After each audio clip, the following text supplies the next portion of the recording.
Manatua tau na tātou tala mea whasolo e tu sai ma tātou por kalami. Ia e tātou tele ia matai. Momono u whatalo whatu li suafa manu malo i Yesu Kiristo. Ili pa ia moanunga ua sasau nei. Maua o leo wa tātou mafuta mwhatasi. Ia manisi foi o le ainga o le sunga ia le alasa. Ia e whatalo whatu. Ia e whatalo whatu wo mai masani. Ia ai le pa ia la silasi o le pa ia o le tātou mtanga luenga. O tātou le mafuta ma le fionga e minsta pe tai o leo o tātou. Ia i ma le fionga i le tamaitai o sili. E mamalo le pulenga. Ai le loa maua mulia uma ese o le tātou mtanga luenga i ona tūlanga whalupe. O whamalo le soifua maua. O whamalo le langi mama. Fio maia, matala mai o au. O te wala watu e tu whatasi o tau pinangalo, loto ma whamoe moe. O maia, o le atatou tāpo ai atu i le atua. Lo wanga ngai, sa ea le mea ua e whanoa no ai. Watu wale foi oi te tonu ia te au i sea. Ia e wha moe i le atua. Wa o te toi vivi ia te ia. O lo wha o la tanga.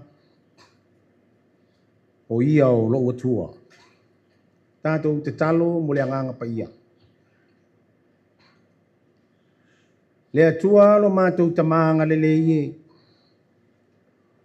Wa mātou iai ma poto i le nei vaenga o le aso. Wa e sila fia le wha moe o la umatanga luenga. Wa mātou o mai se i o mātou vangavangaia. Wa mātou whaitapo inga. Ma se tasi o sui o le mātou a inga whainga luenga. Wa whapea o nā whea i lau wala au pa ia i le nei tausanga. Wa mātou sauni, mātou te fia whatas. Inisi o vaenga o le amatanga o sauninga o ona. O ona toi aso i le nei lalolangi. O lea mātou te wala au ai, lau wanganga pa ia. Fio ifo, fio ane. e to ia o mātou tangata tai totasi.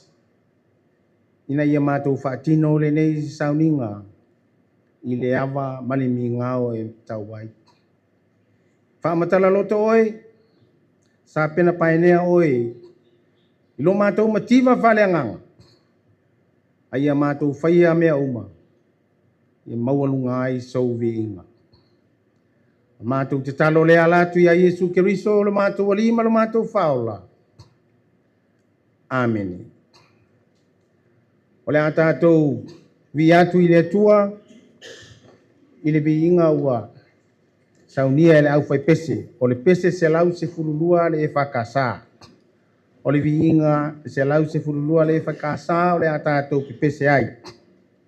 A maea le vi inga o le atua, o le atula i atu le sunga i le whailaunga whamaoni o le tala le lei, le sunga ia taito vaito e lau green, mo le whawhonga ina whawhionga pa ia lo tātou atua. Tātou pese le pese ua saunia.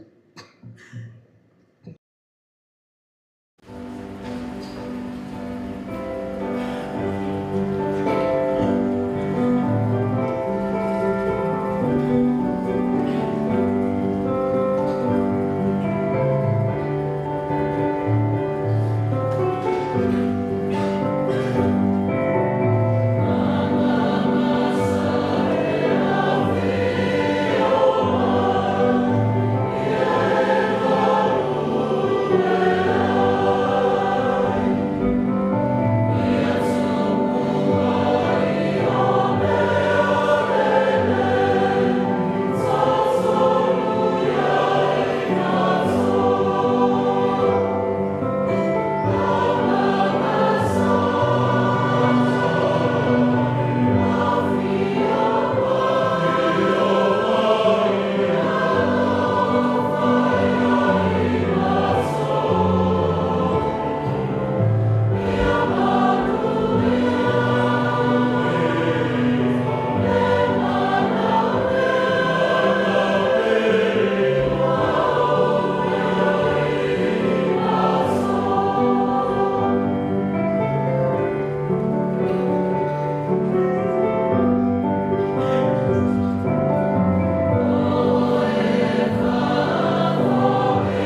tātou le soni mua o le amua mai le whiangai o tuai.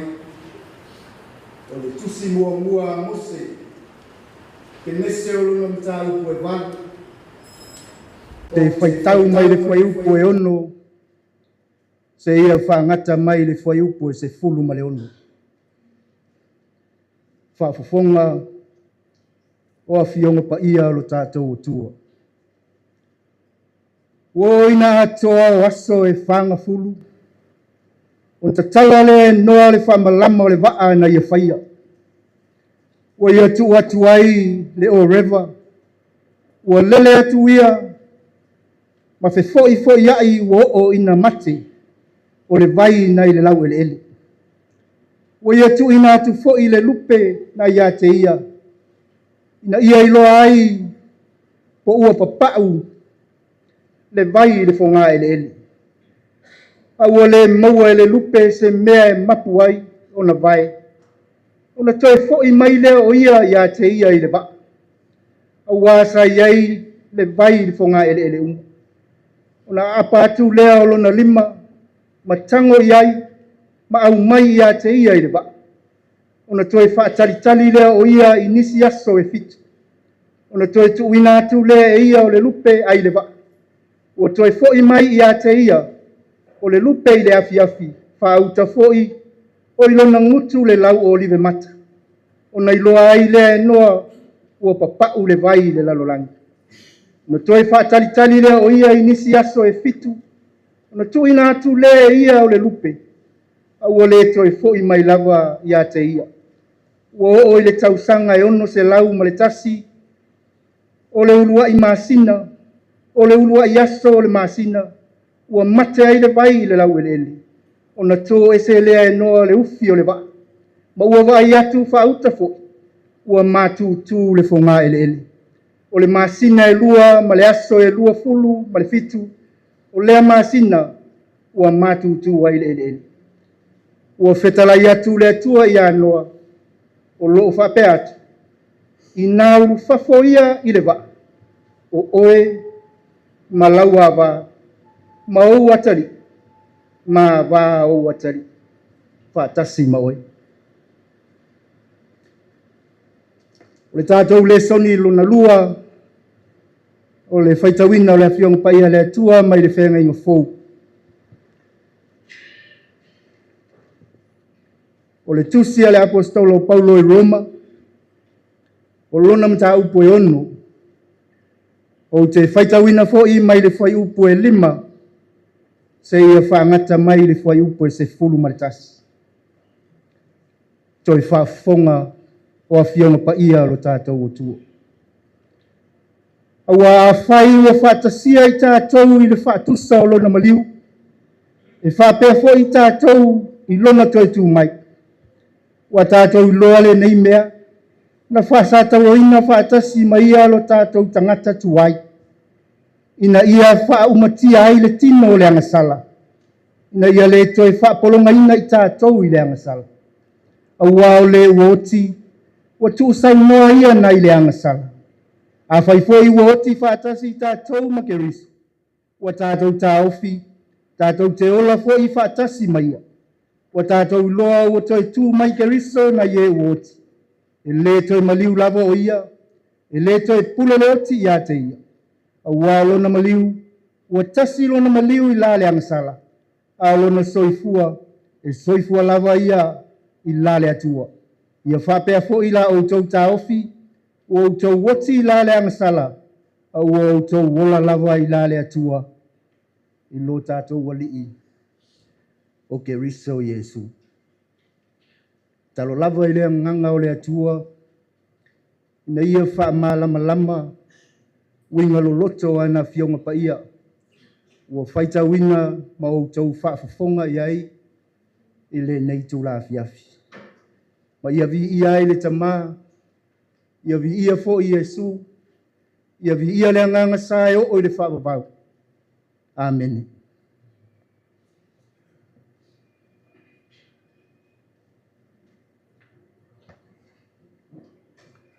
Le a tātou toi pe pese i le pese ua saunia e lau whai pese. o le pese lua se lau tolu se fu maltasi ale e whakasa. A mai ale pese ia ona tuina atu rele avanoa ia i le paia o le matanga luenga o nisi o wō mai masani ia e whapea fu i nisi o le ainga o le alasa ua tātou mafuta e fia moli mau ia wā tātou moli mau o le pese lua se lau tolu se fu maltasi se le whakasa tātou pese ai.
ya le alo ngeni o tātou tāna wenga ya pape ho si o ho ma hawe mo mai o tātou mafuta ya fia mo mau di sepahua o le tawita itai le o te sili lango le vaenga o nanga le tele ya po le sisunga ya le alasa pa ulunga papali ya na resina sosoani mo tātou muli mau ya manu fo le taimi ai ai le mea o mana moli mau o ilesi ia o le toi moli mau fa lua ai ia ai tātou tala mea whanga solo ia ina ia solonga le lei ma manuia le tatou polokalame ia manuia lau mon mau ia mauai le viiga o le atua faafetai.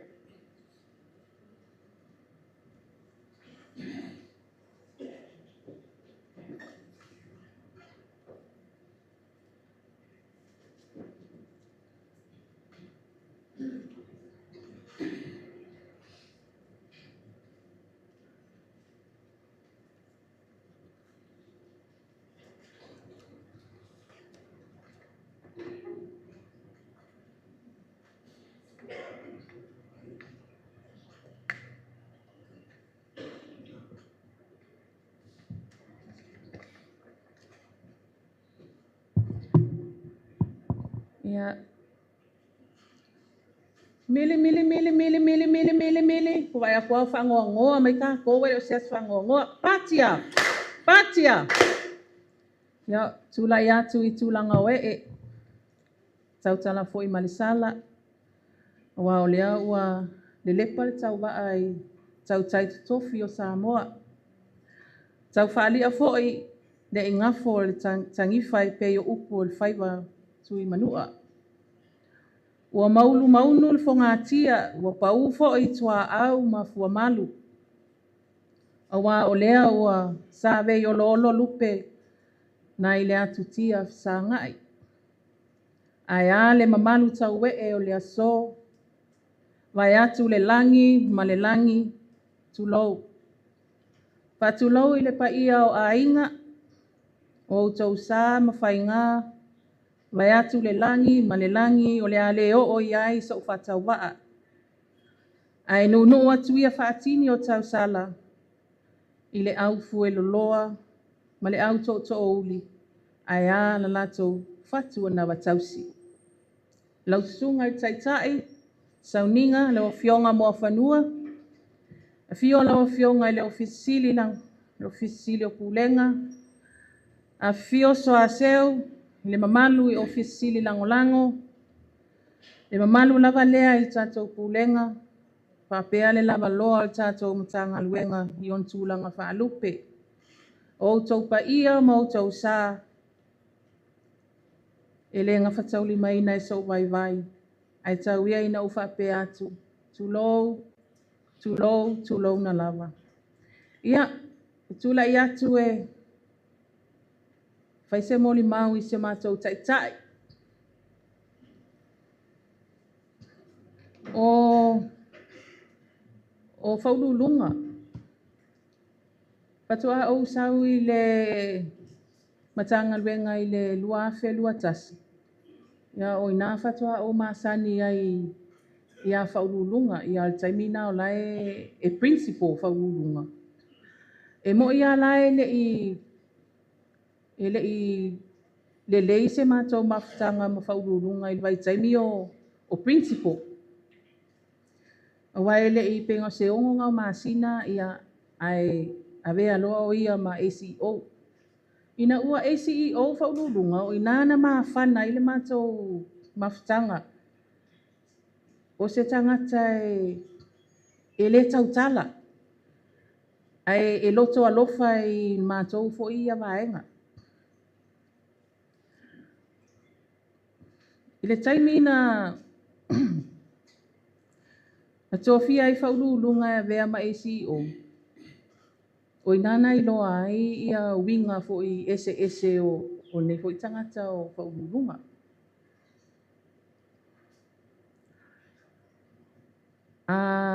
O winga maalie. A whai atu I meli a whaululunga ho I lea pe ua whai atu ni follow up fo ia divisions ia mātou. Ia. O whaululunga o na winga. E lea su ea se mata upu. E o so sa o a whaululunga I le ki o palaka. Ia te loa wa taritonu mai ia tele o nisi foi vaenga. E whapena ia whaululunga. A follow up mai ia se issue po o se si o so sa o mai a whaululunga whaapa ma le pomu le email. Ai le wala a ua mai a mātou we o atu e whaatala noa le mata upu. A pea lua. Wa fea leo wo o ia li case lea o fea leo wo. Ai e mua o whaapa tule le fia o whaururunga i lunga o le email. O na winga ia. Ai a whaapea laga ke mawhau e o ke alu tono al potu e whaamala malama vo iangali. Usa o leka ke alu aku ma lauta ita. I upu o le email lea. Ai ka ke alu aku kongo le poku. Pei ai le se me o tupu i a whaururunga. Ala kua, oi. Malo tu. Hai tu. Sa kong. Usa e whaapea ngā o ngā winga. E whaapale le fia o whaururunga i lunga le emaili po le telefoni. Ai le o stangata ai alu watu lai te whaapsanga i a whaururunga. E le stangata e whaali mai so na ita ia oe. Ia, mokarakule ia tatala noa fo ilea.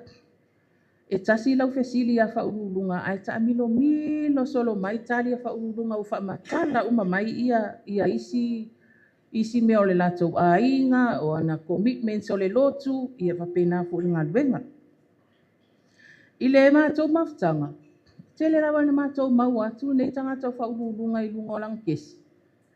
E iai mo meo pop up, ia e ingu e fia tamaiti e inu. O le whangu vai tele a whaururunga le tele whapea au tau se pure water. Ai le ai, o le mea somalie.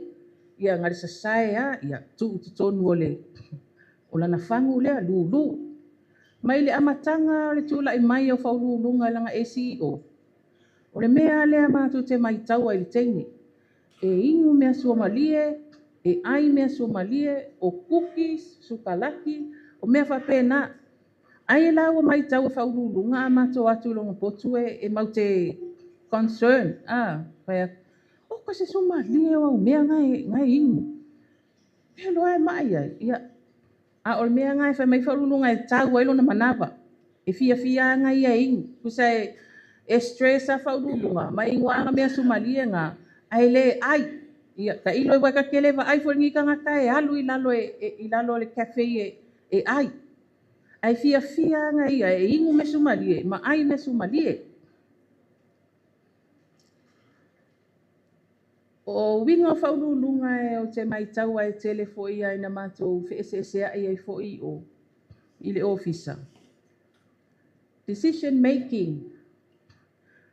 O whaururunga e sele vave i o lana whai unga. Ia, po ani mātou mata upu fo i o ngi keisa au whainga luenga ma. E kasi ale mea e oso mai whaururunga. Terminate.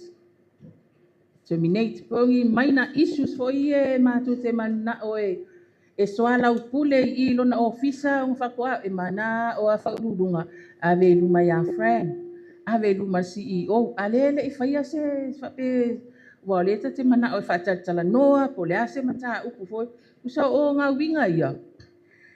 Ia e mate tala noa ia. E le ai a masisi e malo at whai unga whaururunga. O te manatua le Environment Week o lau Environment Week mua le na ia e sila fia fo ia ke le keu ai a box o teine ma fai ai si kaili ma mea whapena ia o ka fia e siva ma ka enjoy o le Environment Week ke le oiloa o lea isu whaururunga i le a wafo i lani. O te iloa le leiwinga o whaururunga, ele tangata e socialize. Ia, ai tu mai fo i lai ia, o ke fōua. O le o te fia e enjoy, fia whatas o whaururunga. Ele skangata e fia, like, inguingu ma. E mana o ane ia nofo ma. O te le o iloa la, o le a whai a ka ia si kaili o le. O ke le uno ele o fia i nunga ia. Usara lo ke enjoy ia. Ma look forward. Nima ke o mai le Monday. Tala ngoa la whai ngā ori ma whai ngā update o Environment Week.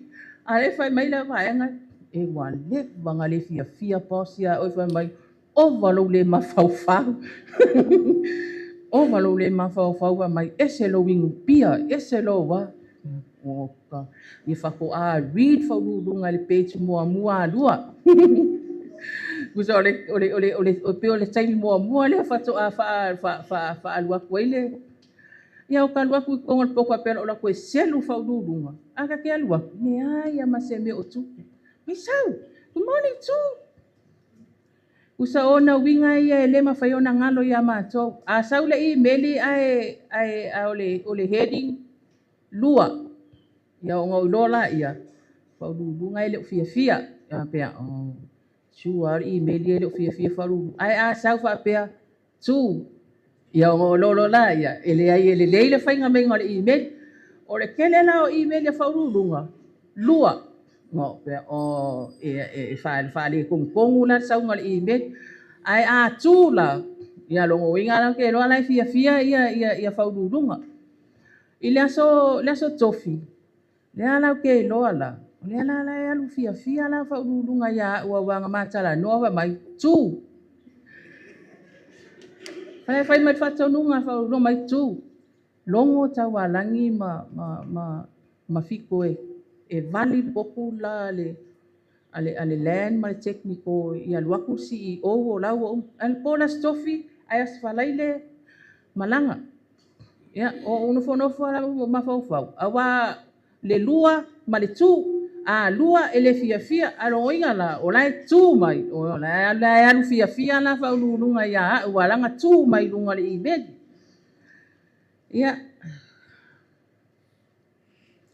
Whaururunga o se tanaka o se tangata e se le alofa. Te le I o mātou wāenga e ai tā lafu lea ua mali wa whaururunga ele I o mai e kukongi ai tā lafu ia leanga ai tā lafu ia whaururunga. Ia, le ala ke I loa ingoa wa umang whamkala mai whaururunga la kou ia leanga ai tā lafu a lele I o mai ai tutongi ia ai tā lafu. A fai mātou activities ma mātou events.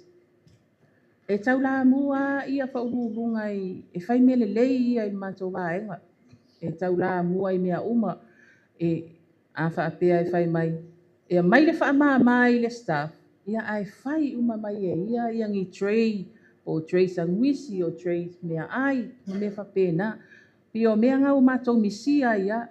Ia o mātou misia fo I whaururunga I le. Mea I o ngā luenga I follow up mai CEO wa mo ia nā taimi o soifua si kengi whaamawina lau fionga. Ia, laka ke alo I lalo le ata o le la au ngā whaamawina se isau ia whaururunga. Ia nei taimi, ia o leo toi ia si alo ia o le tūwa I o tawai mea lewa ia. Ia, whaururunga. Ele o se tala e whaate ia I fo I mātou ia I lo malanga. Ia au te loa. E tonu ala e alu. Ia ma avatu mani o mātou se mani o mātou aleu I tātou mawhitanga. Te loa fo I. Te lei o mea sa mātou whaalong tatai ia oi. Ia wa e alu fo I ele I umare tele fo I o ngā luenga sa whaatonu ai fo I mātou I whai. O leisi mea lea fia tau atu tatou mtanga luenga. O ai le potu lea wao mea ia e whai mai ia whaururunga. E loa ia ni ke mongi po ongiangi mea I lunga I le potu lea. E whai mai anga ia. Tu ai mai le ili lea. Pese kangata fo inga le le. Ku mai ia e mkwa le ai o lunga e makwa malulu papa I lunga malulu al aircon ai koe ki male ili kele ara inga fai mai fa ulunga I mea fa apea ia fai mai fa ulunga yang fai unga luenga o vanga po ka le iva fa longa kwa ka velo mai ame I fafo ta ko mai ame I fa ia e ka kele I fefe vale ia e fiwa fa makala mai ia mea fa pena o mea va ai o mea fa longo ai Kele aiwa lewa alu fa ulunga ia wa ise ia la ka fa longo wa ia o kau sawan mea nga pis pala ai wa kau fefe Awa o le tala lea sa fai mai e vaenga lea ia o te mi fatua o mau al position lea. Mai ia sa ungi o ele la so. Awa e pe le ilo si la fia le o tou e lua le ia principal sol position lea sa ia i o. Ia o la utala la e fai la vaenga ia e tau sua mai a. Ia e o mai ngisi ai koe. Fai se si ai ku. Ah. Ia lea la lea wo lea la wa sau nisi. Ia pe a fa pe o ngi me fa pe. Ai pe o wo la vea isi ke ngi o lunga pe a fa pe e mana o mia langi vai sa. Ah. Ni me lu i ko vai ka ke le lo a le a min ko fa kasi ka ko ma me fa pe ngai. O wa ia la o fionga si o wa e se ala ka fa longo o. Ko tau o sau al mea ngā pise fia wha vai ma le MNRE. Usa lai ka kele wha vai o le pulesa. Au pe o ka wha vai o ka fefe ka kele fia folo aku i kua lunga. Ka ke fia futa pea ma lo te to lua ma siata whanau. Ai pe o mea ia lea eva aia e whai mai ia a mawhau i le tele o tangata mali liu al MNRE. Ia o koe tō mā natu ai leo ka ika ia o whaapea. E kore me ea sao. Ia ele se whaatua i ngia mea o ti a polo ai kore me ea sao ngi mea. Ia tau fi mala whai ngā malanga whaurulunga ma pa ia o a inga. Ia whaapea fwoi le ka le sia manu. Tau fi mala whai ngā malanga le fionga ia le arsa. Ia male matanga luenga. Ia matala le langi mo sona no fuanga tu mau tato loto tele ono soifua le atua pa tai moro o avanoa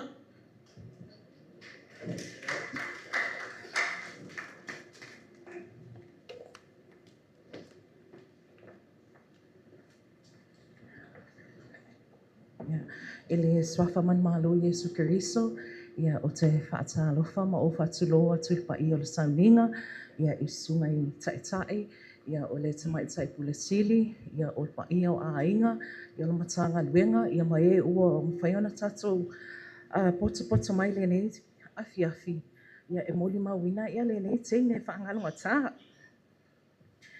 Ia o Januari 25 na o amatai le MNRE, ia o le vaitaimi foi lea, ia na amatai foi lunga i as a Principal Capacity Building Officer. Sa sau mai i le PSC le vaitaimi lea. Ia o i le mele nama, le Miguel Mato Officer, ia e phone e botu lai ai, a waso ia, e open lava, e share o mato space mali, ma e ngale o corporate services. Ia e pumo o luma mato, ia a o tu atu ia, le ma e ngale ala capacity. Ia, o le Mato Officer, ia e to tele o mato, whaatasi male corporate na vaitaimi. Ia e pisa lava tala noa leo tele ia ti angele musika lea ia ao whaurulunga e le te tai pisa e leo stangata po ina le e langona sona leo i te tono le ofisa e whato ao tai loa lava lai whenga luenga lunga pe ao ta latu i tua lana kesi e te leo taimi e nofo lava ia in her own corner.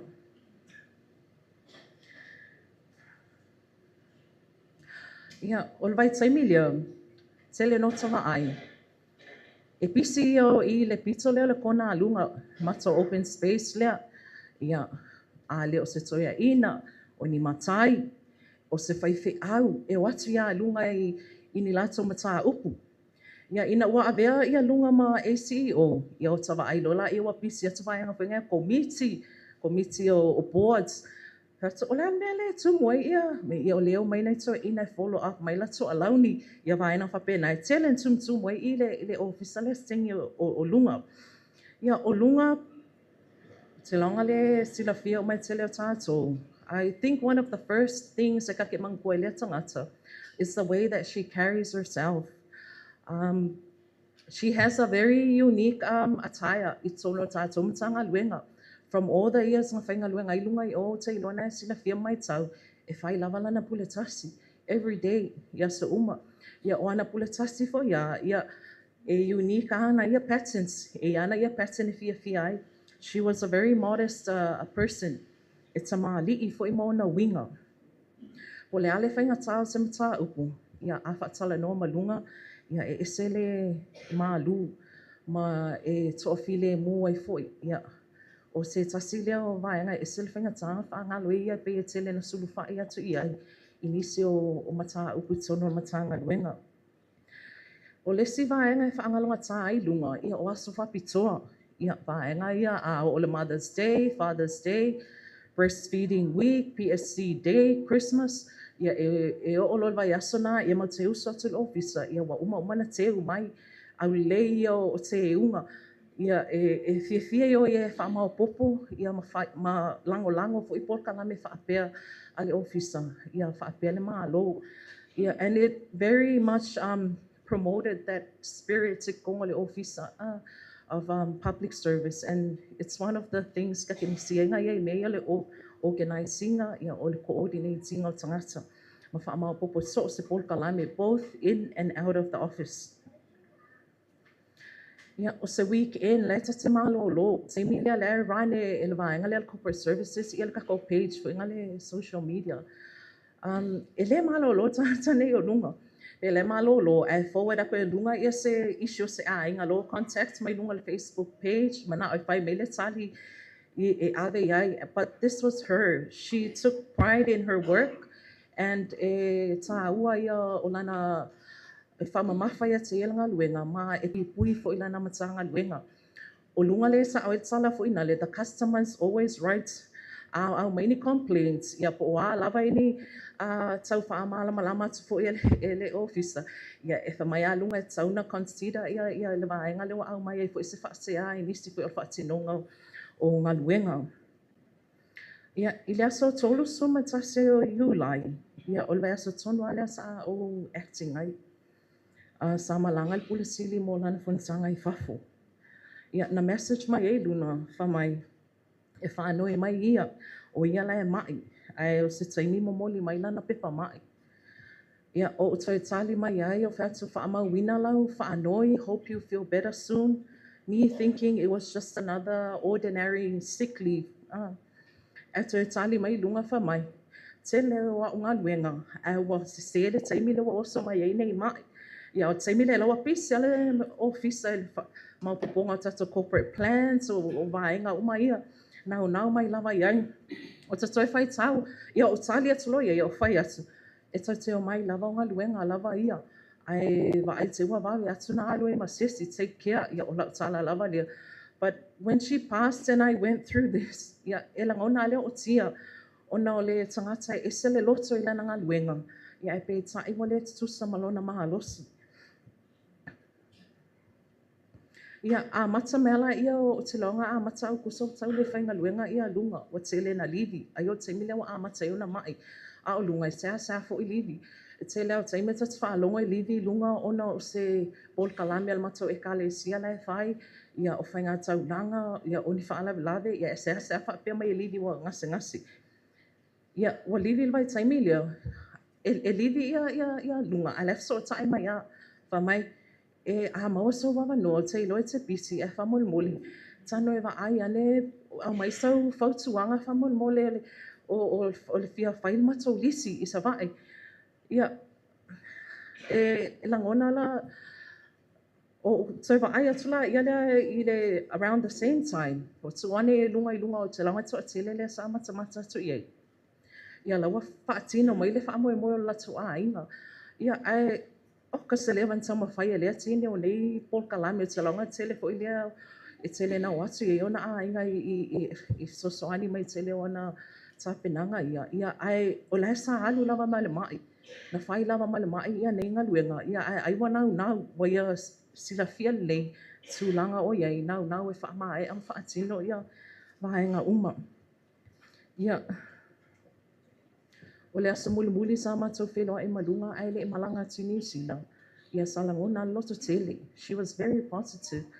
Ia e ui ai le o tusala na mahalosi, but na whaapea me alan tala se i halo e whaiantong pitinga. Ia amato atu i New Zealand, atu e asi ia. Ia aluto e sa wai. Very positive. Ia, but ai tonu o lawa ia langona le tinga aina. Ia ai le o mana o e whailoa mai. Ia o le amato i nisia lava o ia. Misia ia tono le ngā luenga. She was very humble, but also very direct. And e sulu whae uma ia le toa tele pe ai ni mata upu. Ia o le whaingata lava ona whaangalo ia lunga i tono o ngā luenga. Lunga, yeah, the only regret that I have in ua matua mai le aso na e asi, wale tale whawhetai atu iai, because she assured us that she was going to be okay. So, mautele i whai atu iai se tala e whawhetai a o soifua mai, ia, e tusai fo ima matua mawhtanga ngā luenga. Ia, ele ngata i fo ilia, o ia fo i o se tangata, she was a very good colleague. She made work bearable, and she was a very easy person to work with. Ia ma ole mele tate misia I lava ia te tono ole ngā luenga ia lunga, ia manu ia tele alau malanga. Whaatai mo mea uma, ia tatalo fo mo aisa, ia tamaya aisa, ia whapea fo ia lau sāna pō. Ia ae meisio sio a inga a toa, ia whaatai mo lo ua wanoa.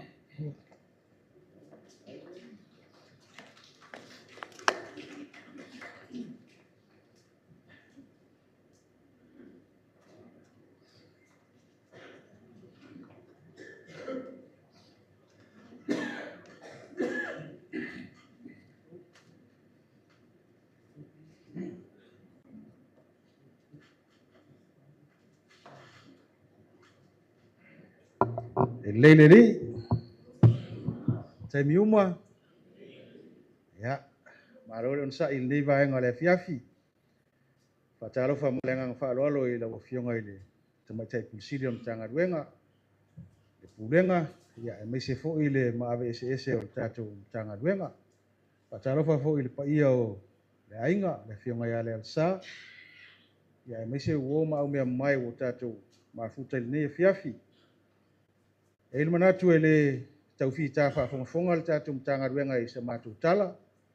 Ia ai manatu ai le sao le nei au na nga ia o le manofu ai ia na sina taimi titi lava e fa le ai ia o matu langona e to tai tua sa matu fa mtaranga le wa uma ona sau noa ia tu o pai foi ia pa ia ma madu le nei fiafi ia tatu fai le ma oso le nei fiafi e manu taimi o le fionga ia le ala sa faurulunga pali ia lewa maua lua fes lima sa fapea ona amatai ngā ruenga. Ia nai silifia le tatou mtanga ruenga o te au mau savai, ma o ngā lua I savai I le vaenga o vaumatua. Te le sao le nei au auna I le tau mawhaina o itu tau le au whai ngā ruenga a le vaenga o vaumatua savai le silifia le matu taitai. Le fionga ia mo whanua. Ile tau a mata mai o suinga o whaatulanga ina o ngā ruenga ale malo. Sale ia ini tulanga fo ia o report. Ai o te manatua o le taimi na whainga ruenga ile sunga ia whaurulunga. Na tau a mata mai ai o na whaatino report ia le o whainga ruenga. Sa masani ai na o whainga ruenga tu mau o permanent staffs sa whai report. Kei tai ina ua whaafai ngā ruenga tu mau mai e sa tongi asu. Tau ma whai lole e wha tino uma report ia wha tau sanga. E le se mea whai ngofia mo mātou sa vai. Tele o lau whai ngā ruenga I sa vai nai si fia o nai tangata o mātutua. E leo tangata fo I sa whapea o na lelei ia o onga turou. Ai wha tino ane ngā ruenga nei. E avatu ia pepa e wha onga. E wha pertania. Ia o se ngā ruenga na pei avea ma mafa ia mātou nei e ta ia ngā ruenga. Le toe tau mawhai fo ile le soani. Mana tua ia le fionga ia le arsa. Mātou talusanga mai ile isi fo i o atu sa vai. Ia ta atia ia le arsa la ngai fau nei. Paurunga se alofa mai. E le mwhaina wha sa more foam. Ia. Ngā rurua ai leo le sunga ia whaurulunga masarona ai mantua fo sina tamaitai sinia ia. Tau mwhai wha sa more foam. O na watu rore ama tau wha ngai na mai. O le mentu. Tolu I fo tau sanga taru na watu le foam wha sa mua. Ai watu I tu ai wha atumu mai. Ai whina nui mai fo leo whai ngā ruenga. Wale man na fo le form fa Samoa. Awa wotoe fa nga mai lava le ngana fa Britania. Ia fa urunga o se tai e se le alofa. Boli mawina lava i taimi e malanga atu ai savai. E se a fo ilo na ia loto. Ta ilo iai pe ona o fa urunga ia ilo na pito i savai o le mafuanga lea. Ai e se le alofa i le au fai ngaduenga. Oa mea e tarsanga i le au fai ngaduenga. E se le tari le leie le sunga ia fa urunga. O se au na e tumu le fa alo alo. Po aia le tangata fai ngaduenga la ititi a tali e fa urunga sana fesili. Saunoanga la wafionga. Saunoanga la usunga. E se le fa alo alo. E ofo i taimi ai matou whaafisangai. O lai tau te tau whai e whaamapu e atu lona tūlanga. Ai sili atu le whaamapu e whaururunga o tau ita lea e whai atu. So i fōmanuia lau a whionga i le ofisi langulango. Mai oi maalo so alo. Oa mai lau a whionga. Na e whio mai ana whea. E tate la ngona i nā le tangata e ese le lei o le tausinga o le wāma tangata. Whaururunga fo i ele o se tangata e whai mea tu la fwai. O te iloa le lei le ti ma whaururunga e masani o na o atu sabai. O te mai tai si nia wala tau si la fia fo i whaatino ngā ruenga. Peta, e lema whai o na lea watu whaururunga. E su atu lava whaururunga e tai atu. O le mesa o mai tau ina sa o vaai ia. E ei taimi fo i e a whai se fesilia se isi a me se tua po sabai. E te lea ina tali se isi o lai tai ia se malanga. Wa lei ta tia mai. O le asi o mātou fo i longo o mātou tai tai. Ia ona toi longo mai lea. A o le avanua lea o toi whaururunga mananti. O lea e watu ai tai tai. E lea tau whaatali. O a mata upu. Tali ai ai. Winga ia fo lele e langona e vaai fo lele ia le o stangata e whai mea tuula fuai. O ato mai laila na vaenga. E le tai tai ona tuula fuai ia e whaururunga. Mātou sa vai ia silfia nis. E ia la mātou anava o le tali malo. O ia e a fio atu. Tamu whai ia e tali leanga o le mātou lea tū maleanga. O whaafia ona tā o fia whaururunga. Mai se so alo maria ia. O lea mātou te o atu mamasi. Lea mātou te o atu mari mea whaiti. E ui ala e so mātou langona fo i lele tali malo. Na loloa. Masalo o malanga muli e lua lena malanga atu e nei le sunga ia whaururunga me ripa. Na le to e whaia i loso mea ai. A oa mea na malanga atu malato. Ian whapena lea ona whapena ona whaatino ai. Tātou wawa ai i lea fo i au auna. Ia ta ilo ia te utou. Po le asa utou sila. Le asa utou whauinga ina. Ai ola ua u whauinga ina o le a fionga ia le arasa whaururunga. O te manatua ai upu o le whatu pese e peru. Pamai tala ai whatu pese. O maunga mawarurunga. E toa ia o lang. Ma olo o iai fo i whaamanu yanga le atua. Ese le tā ua ia te au o nei. Au te whatu saina iai le a fionga ia le arasa. Sao whainga ale te maitai ofisa sili malana pulenga o maunga ia. O maunga ia i tono le tātu mtanga luenga. Whaururunga o le isi lea maunga maurunga. Sa toa iai au langa. Iai fo i wha manu yanga le atua. Sa whapea ona manu ia ili mtanga luenga.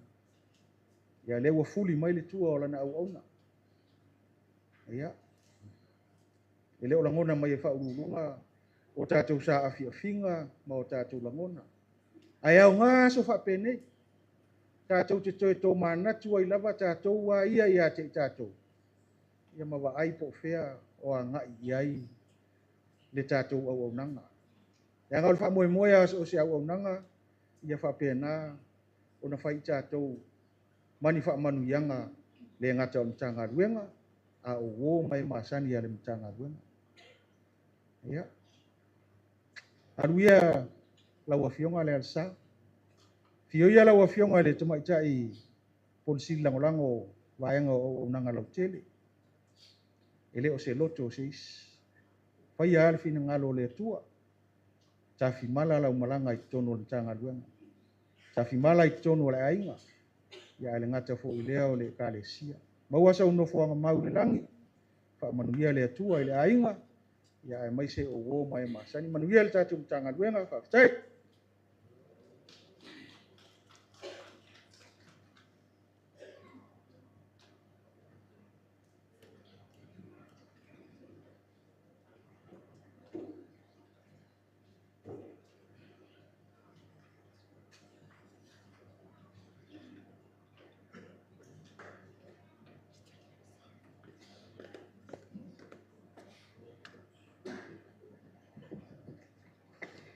Hey, hey. Oho. Ya. Salo fale. Pa ia la inga salvalas. La ofiong ala la salnoa. Pa ia mtanga luenga. Ole ne yaso. Ole aso fia. Ngole ala sa. Amen. Ya. Sa nofo lava mo mafofau. Pe pai se moli mau mo se matou. Tsa. Ya. Mole sila fia. O Mary Pasios. O te levaenga leo wa o onga ma tumai fapitua capacity building section. Ilalo la le corporate service pole te tsa inga se matou tsa ile wata o mai. Po wala lo molimau. Molimau ia wa folasia. Ilu mole tatua fia le nei tula. Awa. Lua ia wo vaenga te fia molimau ai for corporate. E whai o matou whale ainga la iti fo o wa ulisi ele na tia o wa ulisi whakau. Ale whakau chips tu le sanguisi nara sa whamole. O la utau langa o tau langa tala le e o ala yaso whamanatu. Lota maiti o le fina ngalo le al matou taita. Ese le tau tua lotu. Tai au fia au maila ulo koko laisa. Whaatau Aisea, se mafua. Vai atu. Ioi. Koko alisa tai au. Ai vai. Whaatea mai sa o se fulu. Mana tua teina. Tu leilo. Walu ia. Ave. Whaila o tau langa. O whaftai lea tua.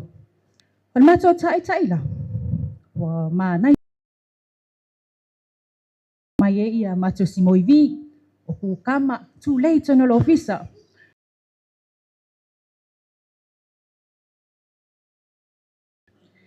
Ole lots of saswani ia. Mo ia lau tala. Lewo fai atu le aso malu. Ho olo li si aso.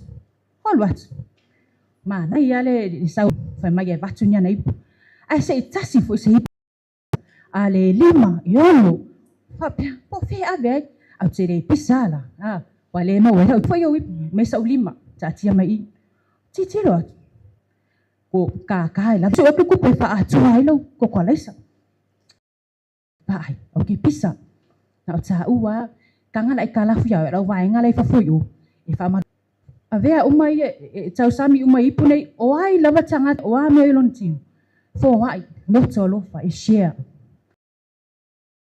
Wala yon fa mai la sa. E lima e ono na ipo fa ta. Tanga te o e a fero no ofisa.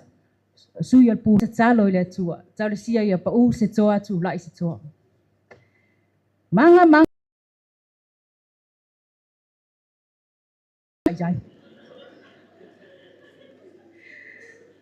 Olo ona le manu time. Olo mau muli. Pai ole upu moni lavanda. Ole ve aso muli se mato taita. Ma esel malos. Ole komiti ngal wenga. Ho mai atu. Ele olo mai la sa. Awot la tai lo atu.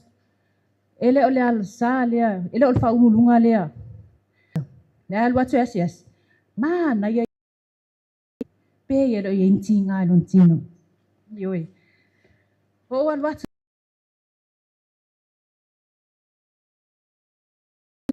tasi ale mea tuiva ko pesa kus o fa ai vi fiana tusi o tse sa wai ai le ai la sa tong ai va ai e mai an fa ta tusi ngai na hau ni ya la sa no ma so CEO fa pe ai sa ai lo mo tino fa ya tu lo wale le da wale ko pela tusi mai a tusi fa nga tusi pela fo ai tusi lunga le email ia uma tusi mai e fa no te fa mai fa avelo pepa kapineta talo sanga fia va ve maua mai a songo fua wa ule te fa atal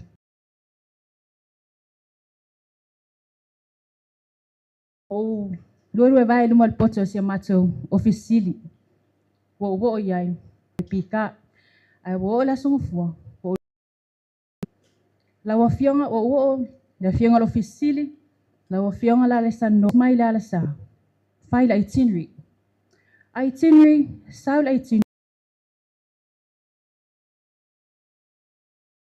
sai va fetai mo tautan mai tama itai milama na alwatu tau sanga mo mia sef sosan unga ticket business itinerary gumala uama malesunga ya manansia na uso ya Nancy to sa lunga malia lo finangalo aya pa upe o lua yo fa atasi le business class fa mai le ai tatia to Nancy le economy class file itinerary is a ticket siona uso ya Nancy o mafau le loto to fa se mato taita siona uso ya Nancy au tenal vale te mi nau lato le awa kana text muli na ita e mafatia loto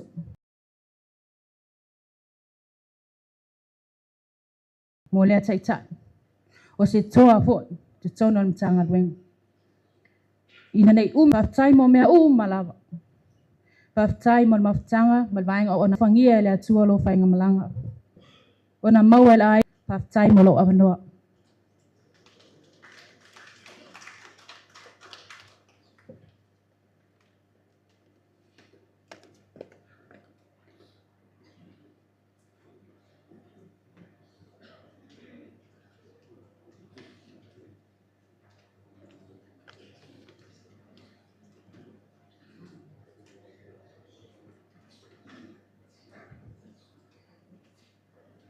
Toto ia whātai o mai.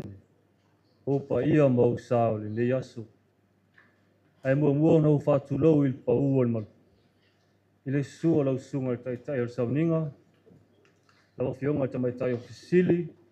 Malo al pūlenga. Pa pele loa tatam tanga luenga. O te whātalo whātu foi. I pa ia ainga na lua. O mai masani. I o le vaenga le ne o lai siti. Ia talwai ona o mātou le vaenga. Ia so tu lava mātou ma le vaenga corporate service. Ia ma whana lava le mātou mawhitanga.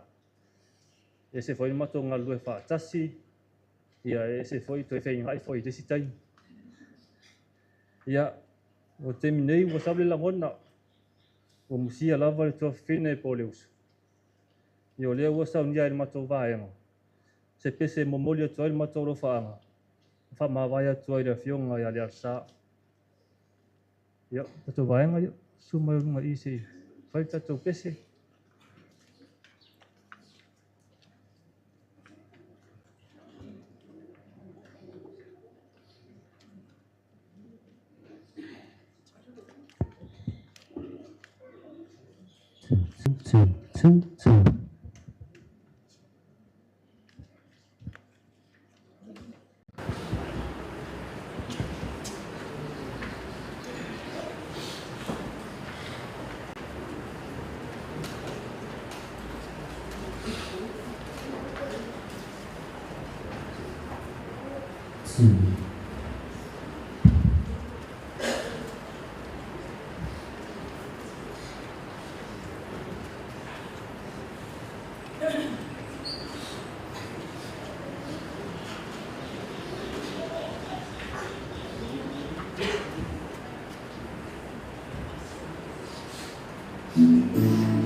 O le o tifo i o le manuia lea.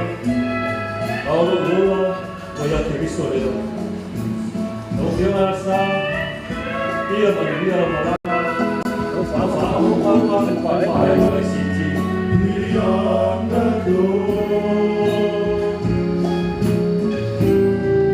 Yes, we shall show. And I know that we no more. Tears in heaven.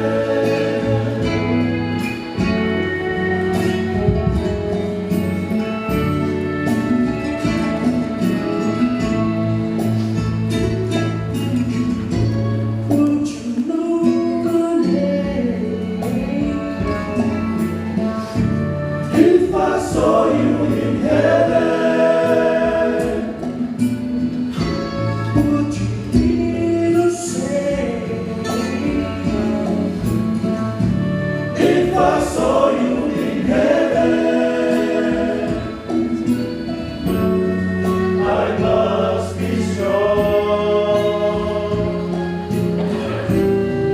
and carry on, 'cause I know I don't belong here in heaven.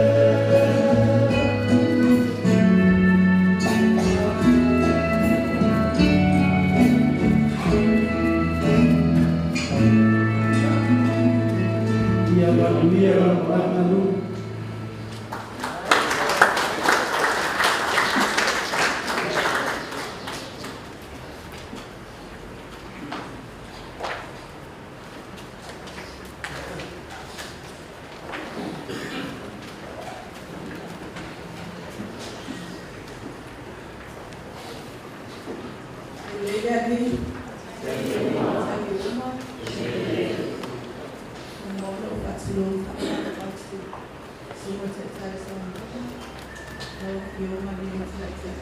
Ia mtanga luenga, ainga na lua, papia foi wo mai masanu fai ona. Fata simpoto poto mai le aso fia fia o le ala sa. O le aso nei ele o se aso whanua no tatu te whanua no ai o le aso fia fia mo. O le uso nei, ali ngata i lea o se tai o le matou vaenga. Tula i ate fia, vai se mo li mau. I le maa ua fo i mafutanga ma le sunga i ale ala sa. Ia o au me le vaenga o le account po le finance. O le ala sa, no amata le MNR i lua fesu iwa. Wa lewa na o masani ia faululunga, tulo walo na swafa. Just one of my friend. O te amata tula mtanga luenga puna o. Pauleo o tangata o te close ai o nga wa lewa na matou masani ma fanfana fo le matanga. O wingo o faululunga i tono le matou vaenga. E whaangalonga tā. O se tangata e loto mawalalo. She's a down to earth person. E tele whainga tā ma whi tā o le ngaluenga. Ai o te wa ai ale ale sa. O se tangata e whi nau. O se tangata ngalue mahalosi. Telo taimi, wha atu tele I le wawe au e kakangi se tek sa ka vai a kuholunga. Ka ke wa ai a kuloka le si ninga e ngalo ki loa po le alanga luenga le la whai mai. Wha melo ma whau. Ai longa moe le longa I se on tolu o aisa. O le ngai awa te al tolu o whai mai ngā luenga. Ia ngau whakade ale o ke le si ninga se o tai au whai le ia lunga pas. Ai longa le sau moe le po. O le wo o te me moe ai ale whasol solo mea ngā luenga. Wha mai nita. E halanga o whai e tō langa lua. E au mai loa se ngā luenga mai le whionga polisi. Ia, a watula ia o tō. Ne mea ane o tai au ngalo ia te hao. O ina o learn mai e ma o awa o ina mai e foi. O se tangata wha mua lana ngā luenga. O whaululunga pe o sili a kulonga kai mispeni ngā luenga ngai lo si on tō lua masiana tama. E iai taimi ma te owa I malunga. Ai mai se lava pe a wha pe ala o taimi tā pena le pake te mitanga luenga. e whai maa plan ma ke o wale aso sa. A o i fo mai al tona. Whapea. E ika ngila sa o ka whea koe. Cancel maa o. Ia. Peitai ani e alo alo afa. Pause. E apea se iau dia e la sma fua me. Ia. Whai ai o el tonu. E non kielo inga le wale vana o sa unia. Na wai toi cancel mal ka o. O winga ia a le teini ni. E whainga tā ia na ngalo. E whainga tā ngawha ngalo ma le mawhau whau. O te mana tua ina se meo o iuni o le maasina ni. Wa a matano o livi mai o wha mai mai a foi. O te leilo, o la foi wa a mata o na le tue whainga luenga le usu. Ai teksa kuia sia, sunga wa mai o. Whaku, ia le manu ia whaftai pau foi wa a fia foi wha mai. Mai, o maa lia ia ea. O le whatoa ilo, wa e mai a fofu. A beia le wak tau mai a fofu o toi foi maa o ia, ngale te mau ai. Pai atu, ia lea li i pea whapea o na wa e laki. Ia, o wa e mai loa ia you lai. Ai wa e mai foi malunga i le ngalwenga. Wa toi alu lo ma fau fau i tua i teimi nei na matos kama i this short period ma ko toi ma futai. Ai le malama. It seems like wa le vanda tape na langa malanga. O te mana tua ina le vai aso lea towards the celebration o le Father's Day. Na matou whio hae solo su e te whale inga wa ngā whaile matou whonga o a o me ripa ma lua malunga. Te eo whai mere teini. Ko inga luenga ai kako ai le lau shauti a utua. Pea kule ai boss o ke pole fua ai le lolo ma fu ko fia wala wa mo le fu lo mana ma teimina. Ia na ku wa matonga luenga o le mea mali ai. Pe kolu e whale inga matou o i makeo ako ale kapungi. Lai moli mau so ia lua ma me ripa. Matou mai i le whale inga le matou tua loka e le koe kala wa le vanga tapuni. Matou atu le rokos o fuli puke i e whapoiponga lai fufu ai. Matou i uai tai. Kusol teimi atu ale na matou wheo ai. Ai kapungi uma whale inga. Mulmuli ani, i hanga makoe o kai ma na ia le matou tau mawhitanga ma le usu. But that was our last lunch. O le matou lunch mulmuli anga ma sio matou taitai. Na ke lea lang kupinga whaalu ia matou. Without knowing. Pau le se taimi matou te mafuta. Matala noa ma fe whaasoa ai matou ngalui. Sa whainga tanga talia ina ua o mai tala. Ua sola whaululunga. E ui ia na familia i lona mai. Pata na mawhanawhana lau lotu. No, e leo le taimi le nei o lunga. E leo lona taimi le e toi fo i mai a lunga. Ula songa fua na matou o mai asi. Na wa ai a luna. E le mawhai o na tula i mai lunga. Sa matou tala noa. Pat sa ia le mawhanawhana i lo lotu. E toi fo i mai lunga. Ai pita i ane o se mea whaafose ia i le whaalongo ina ua sauri tala. Ua alu. Ma tala noa fo i ma le huso ia Nancy. Ma o ilo ai, whailoa mai ai. Na moe file mu wa lunga. O lunga wa lewa na ta penala na malanga. Pe a fika kui mea ia nga whaamawai. Alu i sawa i siona a inga. O mana whaamawai mea mātou, alu i sawa i siona a. E sawa ele upo tatou taimi ma tatou waso tatou tele ilo na ole atua na te sila fia taimi muri e tangata. Ai amu ia fo i lunga. Watu uala mawhutanga ni. Ai tele mea e ilonga ailo na ia tula i mai. Tele o na winga e whaangalunga tae tangata.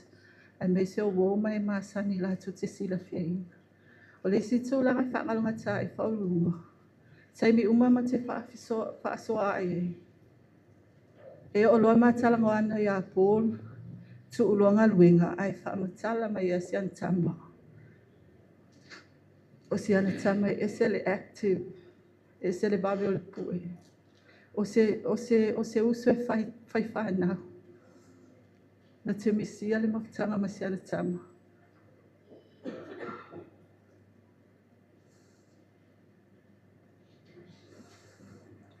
Yala sa.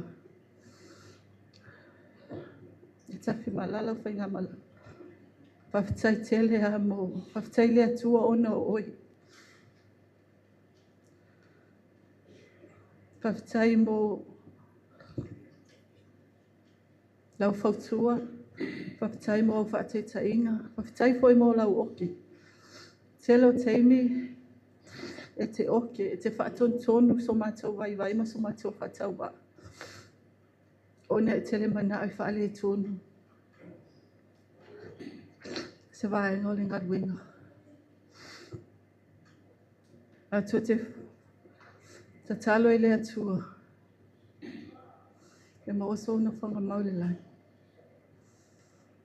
Anga le lei fo i lea li, i e wha whananga ma le file e mu.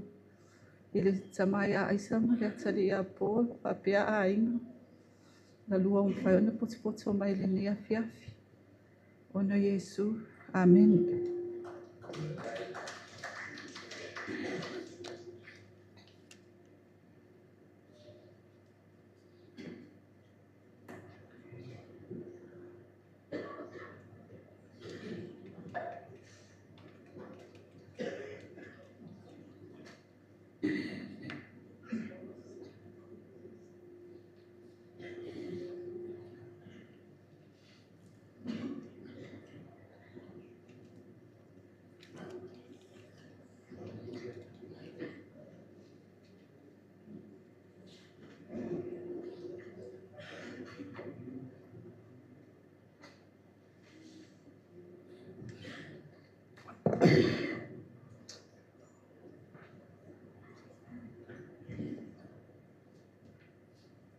Kula van pa yor sa minga. Wala so te tayo. Swele o kolo no lango wale so male. Wala pa ya le kuale. So ya pali i ko fa ya le sa. Fa ulungo le sa ka ko mafuko ni ngarwen. Le vale le lava mala u fionga le sala no al presili. Le no lango ai se foi le fu le lave ole. Ulenga mal mkanga rwenga. Fasi for kawa mal le pa mal ngakeke. Ba ese filo inga. Ale kung ungi Samoa fa mele mawa ko inga. Avile ngia la I o fae mulia. Avela vela leonge walaka ka mafa. O le kupoe o piko I pou liuli. Ka ko ke loe walaka le au. Walaka le alo fai.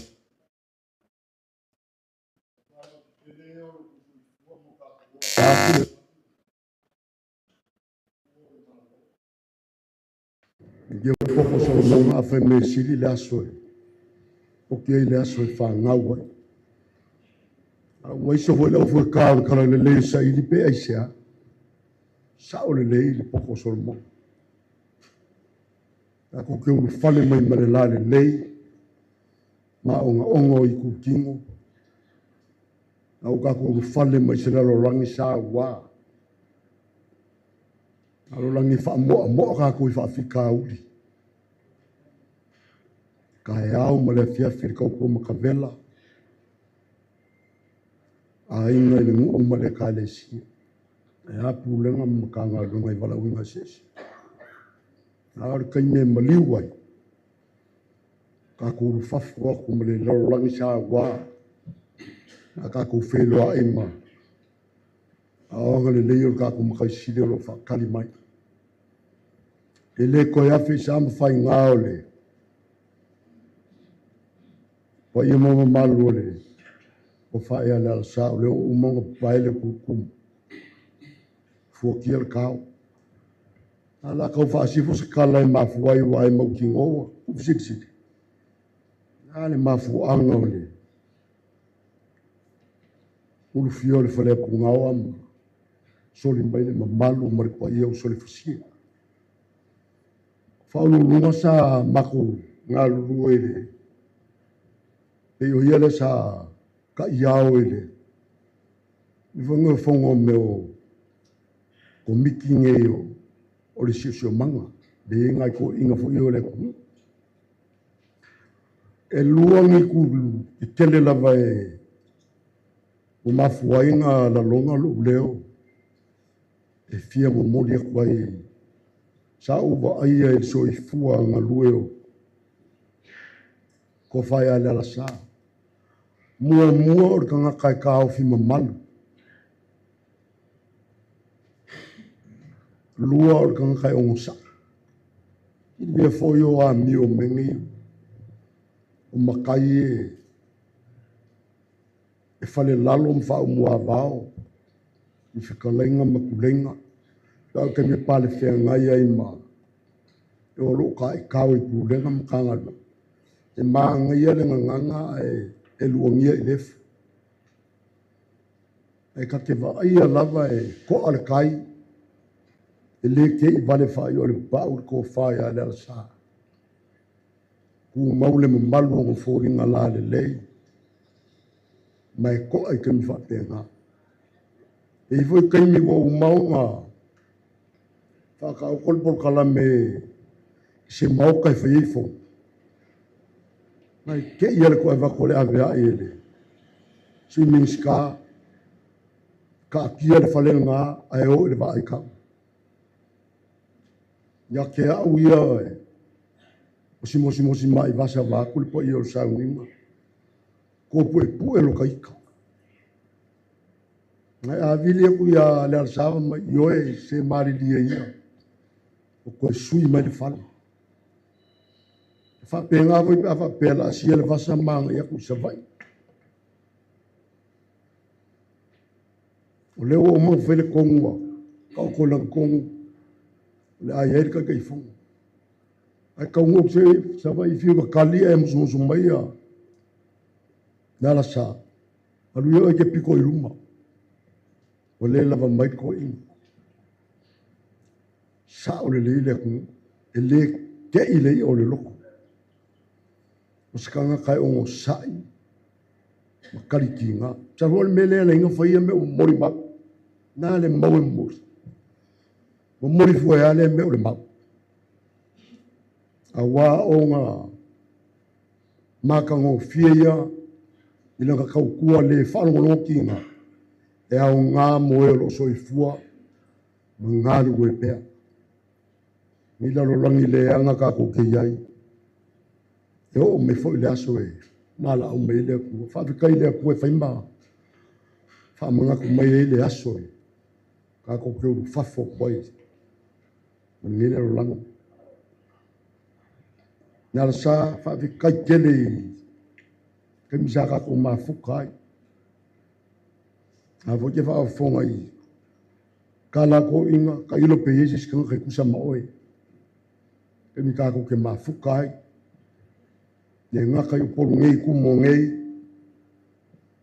ia o koʻiga foʻi savaʻi e lē galo oe le galo i le uiga lava lea ia vaku le afioga le usili ma le mamalo sauni mea ia igaʻiga ai kamasese ia mo le alaugi ia e kigā kala e fai aku ia e oso i le ika ia me lipa o faulu i oe kalo faiga i koʻiga saʻo le lemu kuakigaiga i le magi me fai aku kasi lea kupealu ese ia e kakou malilia ia ugia lau malaga auga lau fao aku ke lea lou aiga o le guu ma lau ekalesia ia e ale pulega ma le makagaluega taafekai lau feoga i le pulisili le alai saganoa mo le alogoa ma le kaikau sauniga faafekai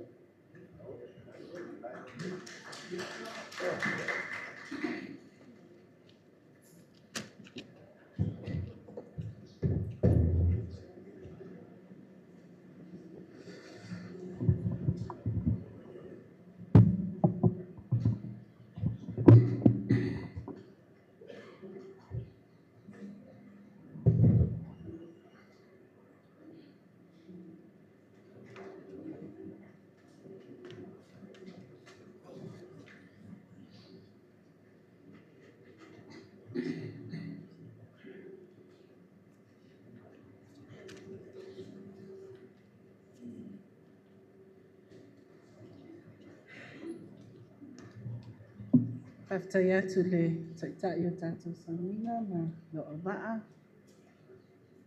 E whaatalo whatu fōi. Pa ia o aina i lua, ta mai a aisa ma le no whaano. Tai nane fōi ia le pulenga ma le lolo le mtanga luenga. Sa le ise manatu o le a whaatino se moli mau i le. Le nei aso ia e te tautonu ona le mata ngō fie fōi o moli mau ina ai le soifua au auna o le uso po le tua fine ia le alasa whaurulunga ia tautonu o tai au fōi ia e le a to'atele atu ia nisi le a filungi ai le tātou maftanga. Ai tautonu o se awanoa le leile nei ia tātou te whaasoa ia tātou o le a inga o whaurulunga. Tulona lona swafa.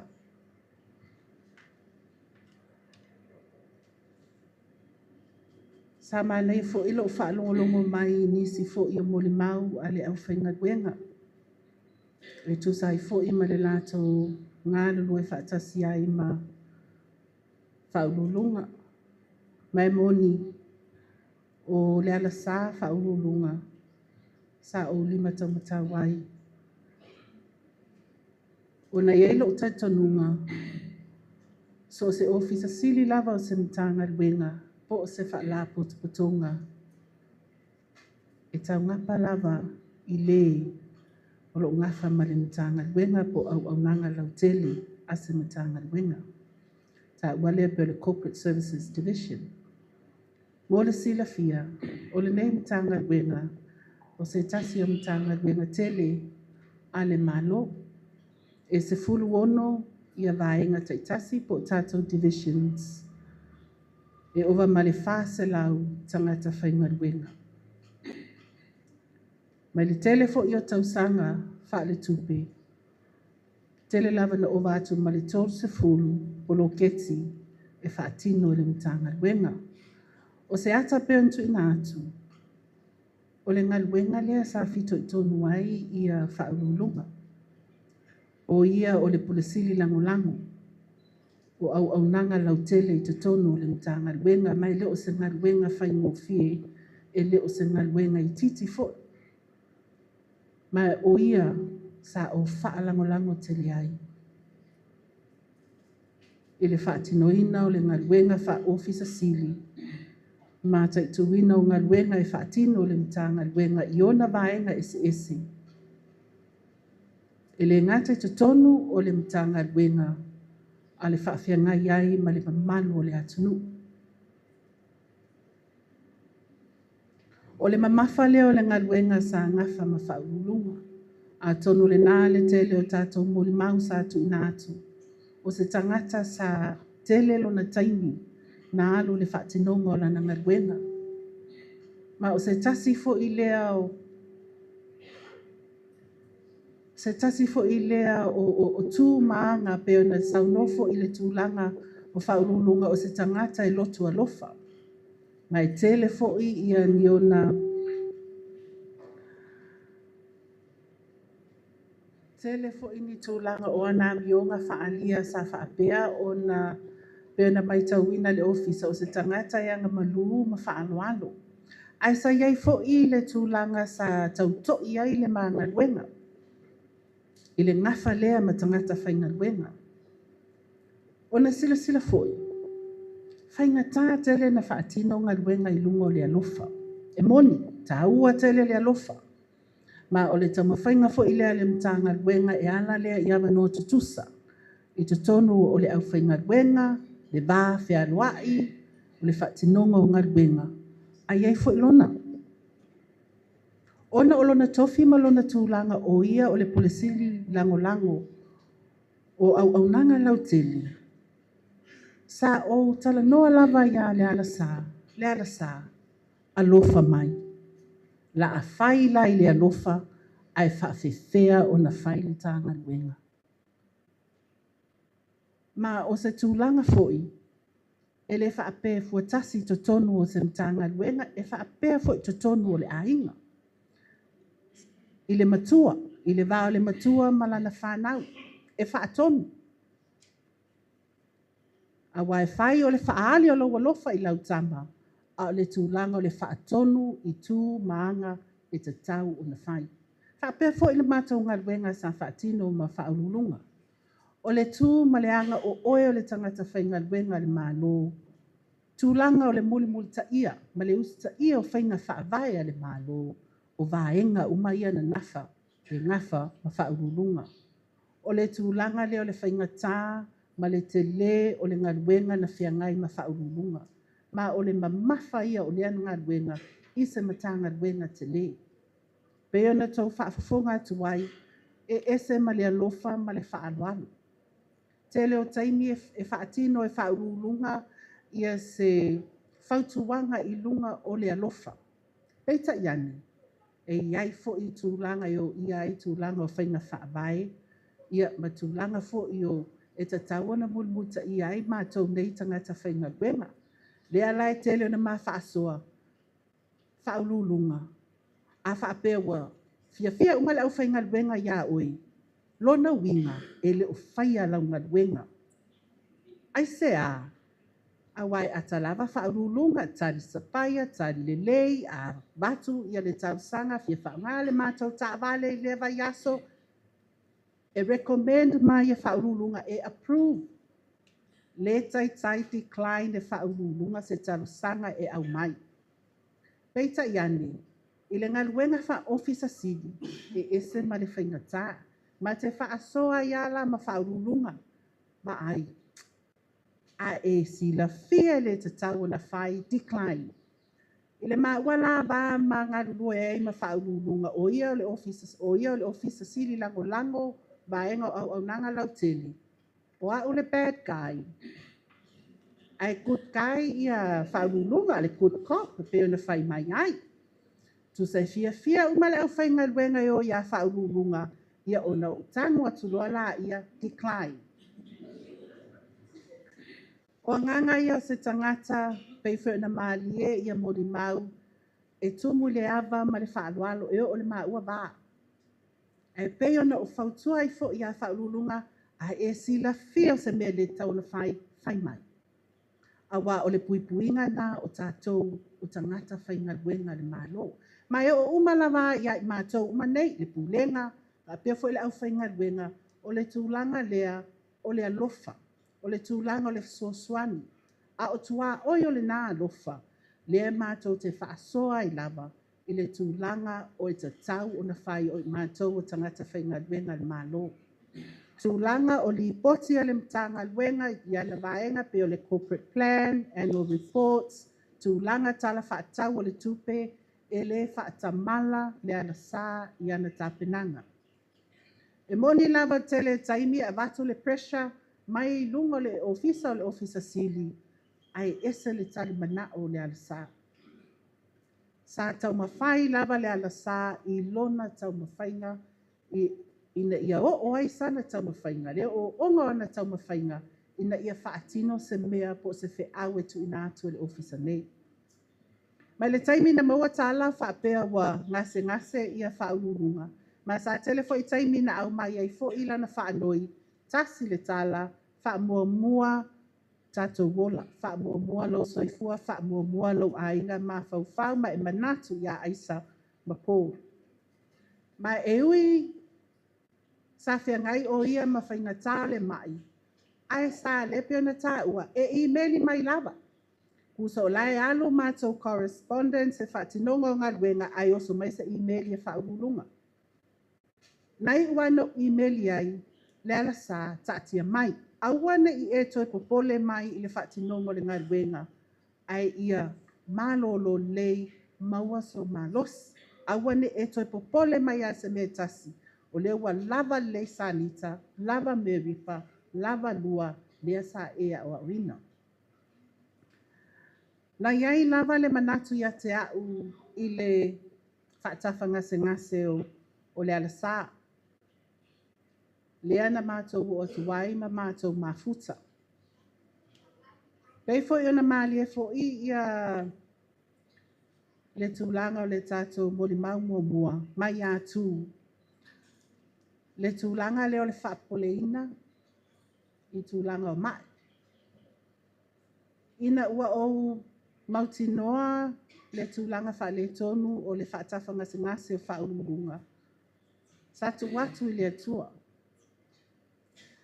le alii e o le alaufinagalo iā faaululuga o te lē toe manaʻo o te tulaʻi e faise mo le mau a seisi tagata faigaluega a le matagaluega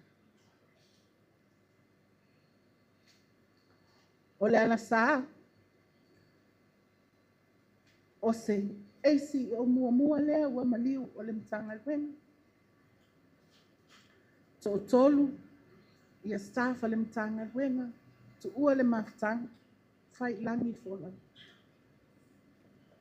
a laʻutagi i lea i le alii o le avega foʻi ga iā te aʻu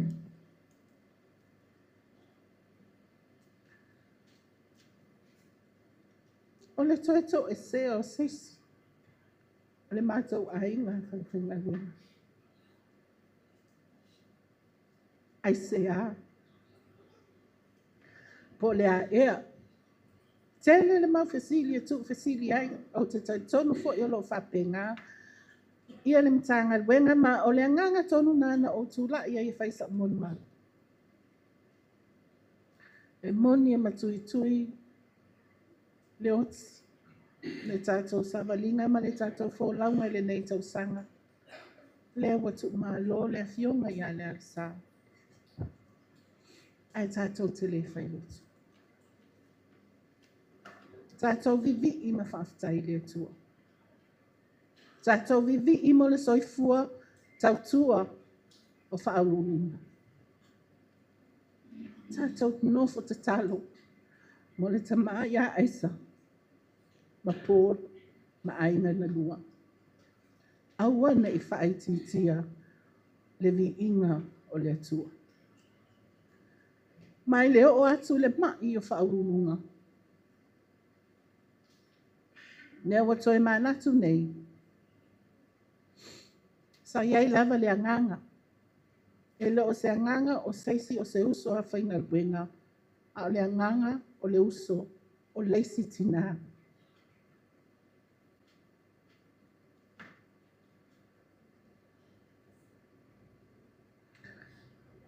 taumawhaiga uma iā faaululuga talosaga ai o te faafetaiaʻe loo loto mo viviʻi loo matua ua maua le nofoaga mau faaululuga i lona mālō i le lana e moni ua tatou le o faatasi ma tatou vaaia lona tinu e ala i talosaga na tuuina atu i le atua faasaoina lona ola a le faamālōloga le atua iā faaululuga le ua manuia lagamalaga ma o loʻu tautonuga foʻi nā ma o loʻu mafanafana foʻi lenā mai le atua manuia le malaga a faaululuga ua maua lona nofoaga mau lea e le o se taimi la pe na malia ai foʻi nisi o moli mau tatou te leo mai tatou te faanoanoa e moni e maligi loi mata o le fiafia loi mata tatou te viviʻi le soifua o faaululuga tatou tatalo i le atua i ai lana faamafanafanaga i le tamā iā aisa o Paul faapeaʻaiga na lua ia iai foʻi le faamafanafanaga le atua i luga o le matagaluega auana i galo ia i tatou viviʻi aso uma aso lelei ma aso faalelele ua malia e loo loto le tautua a faaululu ua faiga foʻi nei tatou te o mai tatou te galulue ae faafefea tatou aiga tatou fanau o le tulaga la lea o le tautua faaululuga lana tautua matavela faafetai tele le alasā faafetai atu i aiga e lua mo le taulagolago sua iā le alasā faaululuga a o galue ai o ia mo le mālō Samoa e alu aso e sau aso e lē galo le matou mafutaga Ma o le atu pe te tala. Ina I whapena iai whamawhanwhananga. E le tu la fo ia le atua ia pō. Le ala sa.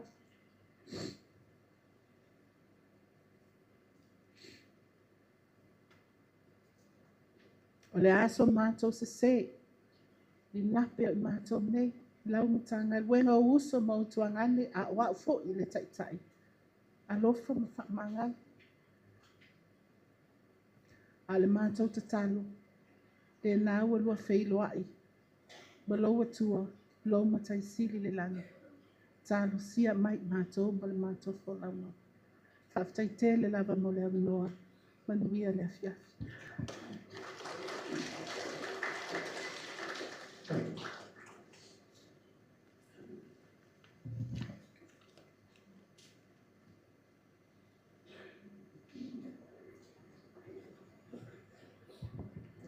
Talo atu I le au nanga lau tele se isu mai e usuta tau pese.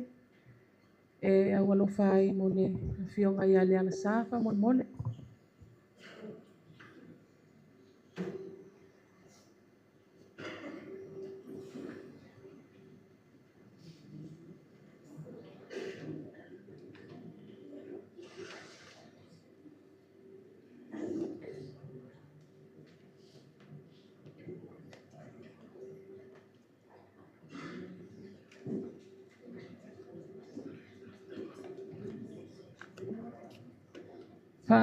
Vave mai CSD fa mole le anu le taimi.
Song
Mafutanga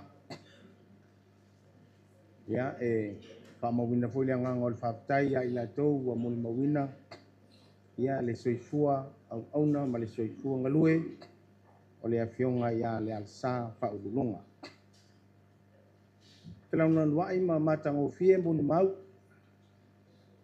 paua nai vaenga ia na o tau fia o le mea mua o le foto au loa ia mantu ato o tele le au nufu ai ta alafu ia le alsa pamole mole fa o mela o ta alafu ia te au wai umali ni o langa o e miti lava se le ni ale alsa o lo no nofu lona lua e foi tu au lo o le fa tanga fai pisinisi tono le tanga luenga sa o meli ale alsa po fa tanga e le se tali ale o loa o lo fai fa so tu la fono le ila isene o le taimu muli ana pai e fuisa tal mali e ale alsa o le taimu o le fono le al conferenza le metis sa livi le sunga ya le alsa a te ua a mai le fatu nunga ma tu te oe ba ai le komiti fa parliament ia o te reiloa la i le sunga i le office si pe ia sanga text na ave ya le alsa o nai mo mia ia wa tele office wa pe a ma tu oe ba ai komiti fa parliament pe o ma tu oe fa se ma tu fa ma sino tele office o le mea lana ma tu loa ai le moni me fa ma o tele o ai si teni o le alsa sa e pe yeso nga tofi le mafutanga le ausu na saua le alsa malang to inga lang tola lang buang sau le mato mafutanga ai paul me fafutai ai pe o le alsa tau le ai ni fisilier committee ona ua mamalu le alsa yo na la ai ia ona usau le check sa ko fafutai te le alsa o ele ua e se fiata to le ne yasu ya o le anta to pese ua saunia la foi pese o le pese se fulu valu le metisi ya ama ea ia ona tula'i atu lea le suga i le awa'a fesoasoani le suga ia fanueli tuafale i saunia tatou talosaga o le pese ua saunia i le afai pese.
Le atua sili e se,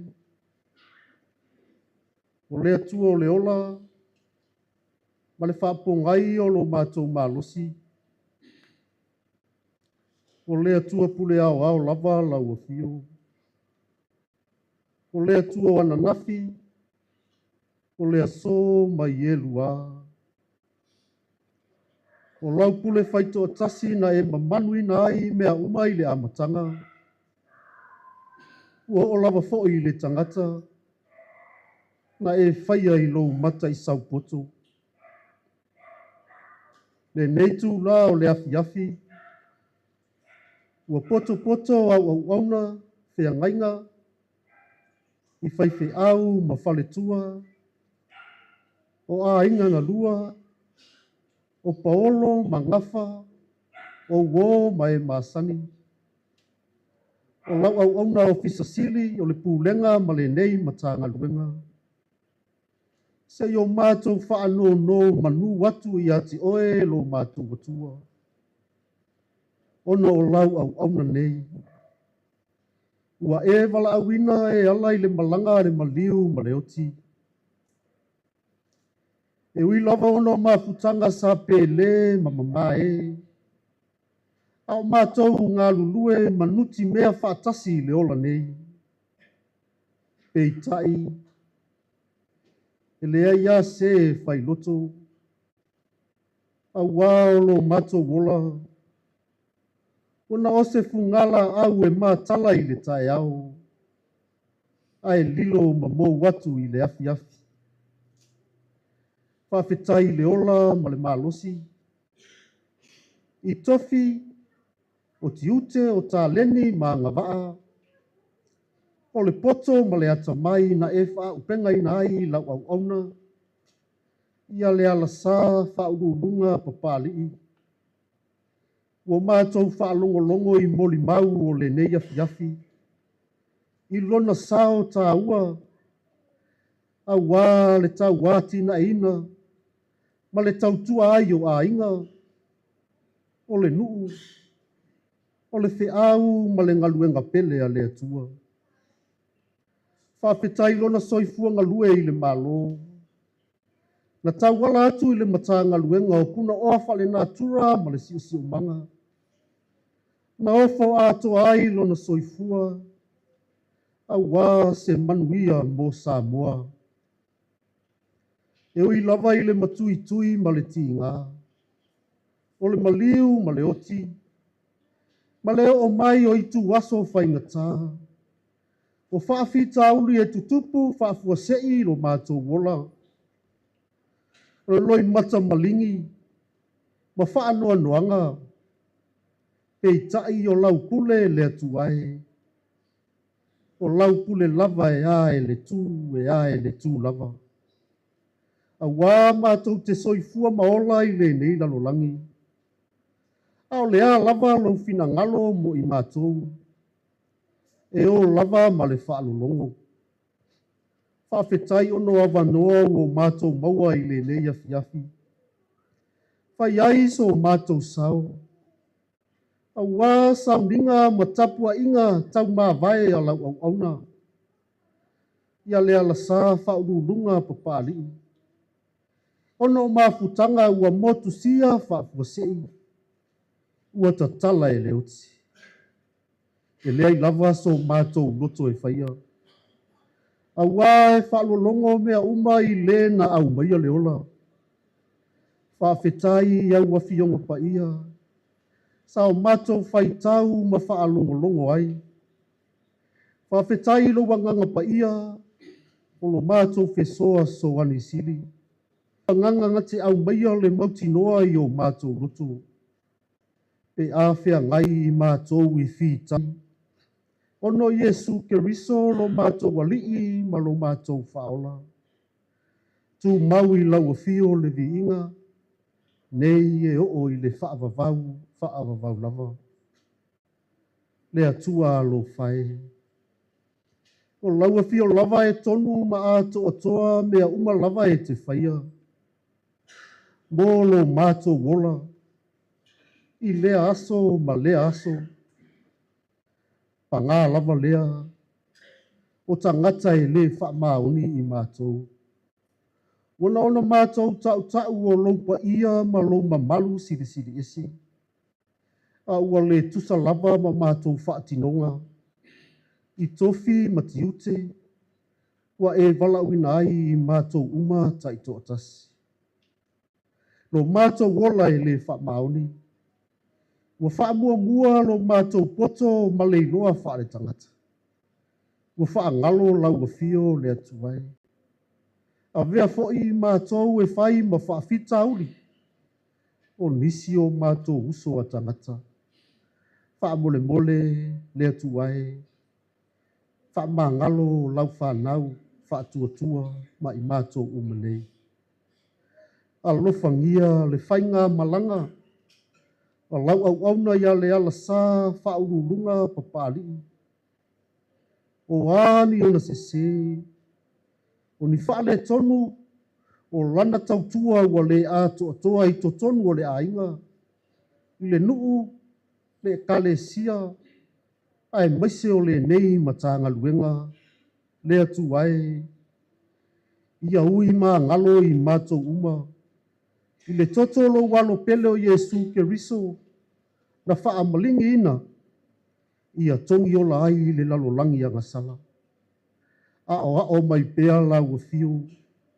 Ia mātou fuli tua i mea o le tuanai. Mātou sava vali puno wai mo le lumanai. Alofa maia le ali ie. I le nei afi. I sauninga matapua inga. O lau matanga luenga ma i mātou umanei. Au maia lau file mu. Wha maise ma wha maa whana lo wanganga. I le tamā ma le whanau. O uso ma tuangane. O ainga na lua. O paolo ma ngafa ma walunga e maluai le ainga. Wha maise. Wha maa whana lo wanganga i le matanga luenga. A fionga i le ofisa sili. Ai maise o le pūlenga. Sa ngalue ma tautu ai le ala sa whaulunga papali. A wā se manuia mo Samoa. Saunia ma tāpena le atua. Se nofo anga o lau au auna i le ola e whaavavau. O loo tausini o i ai le au kerisiano. Mātou ta talo lea le ali i. Tātou ma oe i le nei afi. Fuafuanga ma wha moe moenga o a inga. Iona toe saungina i le aso a tai ao. Wha ma malu mai o ao. E tawai manu mea uma. O a mātou ta talo ia. Ma malu mai le afi ma o mai le pongisa.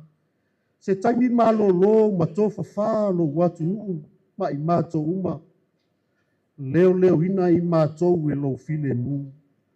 Ono Yesu Keriso o mātou wole matatalo atu ai nei. Amene lo mātou tama ai o i le langi. Ia pa ia lo siwafa. Ia o mai lo malo. Ia whaia lo whiga ngaloi. E io na whaia i le langi. Kua i mai a te i mātou le aso nei o mātou mea ai tau malea. Ia te i mātou i a mātou angasala. Mātou fo i olu mātou wha maa ngaloi na atu. E uanga le anga mai a te i mātou. O fo i e taita ina i mātou wha o songa. Ai e la vea i mātou ai le leanga. O le mālo male man. A toa male vi inga e wha ama vaulam. Amen.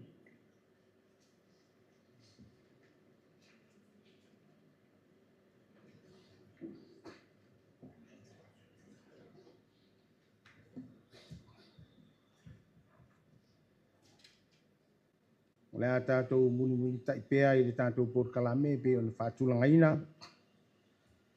Ia, o le asoso o lea, ia, masi upu whamawhanwhana. O le launga i le suafa malu o le atua le tamā, le atua le alo, le atua le ngāsa. Amen. Le a maua se matua, e au iai se whamtalanga le whailaunga i le nia fiafi. Mai le tusi na tātou whaitawina, mai le whengai ngā tuai. Ke nese i lona mta upo e walu, ai fia whaunga ina lona whai upo e se fulu ma le lua. O te toe whaitawina e whapea. Ona toe whaatare tali le o ia inisi aso e fitu. Ona tu wina atu lea e ia o le lupe. Ua le toi fo i mai lava. Ia te ia. Ona toi whaatatali le o ia inisi aso e fitu. Ona tu wina atu le e ia o le lupe. au le toi fo'i mai lava o ia ia te ia. Then he waited another 7 days longer and sent out a dove, but it did not return to him again. O le manatu au tu, e le toi tupu. E le toi tupu, or never again. O le fesili, o le ale me le toi tupu. E le toi tupu le a. O le tala sa foi tawina mai le whenga inga tuai, o le tala ia noa ma le lolo. O le tala ua mana malama, ua ua iloa e le toa tele. E o lava i tamaiti o le aonga sa, ua pepese ai. Ma ua tele ina tau loto vaenga uma o le tala le nei. Peitai. E se le tā ua o le whi au o lo moli mai e le nei tala. E whai ma whamanatu ia i tātou uma. E maise le tamaa, e nofo alo, papea ainga na lua, ai a le tātou mafutanga whaale ngā ruenga. O le alea whi au tāu. O le whaalia lea o le alofa la ai. O le alofa tū no le atua.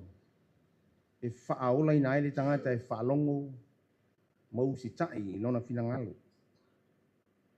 Pai mai le tala na mana tua i le atua noa. A toa ma mea ola uma. O manu vai wha uma sa i le waa maia. Ona ia whaangi mai leo le matangi le lalolangi. Ona maui ai leo le vai. Pai mai ua puni tia puna vai o le moana. Ua tā fia vo i wanga mai le langi. E le toi tupu. Never again. O le ale mea leo o le ale toi tupu. I le tangata. E le toi tupu se lolo. E le toi tupu i le lalolangi i le tafia se ina o mea uma. E le toi so loie se ina e le atua le lalolangi nei. Mea uma ua iai. O lona winga.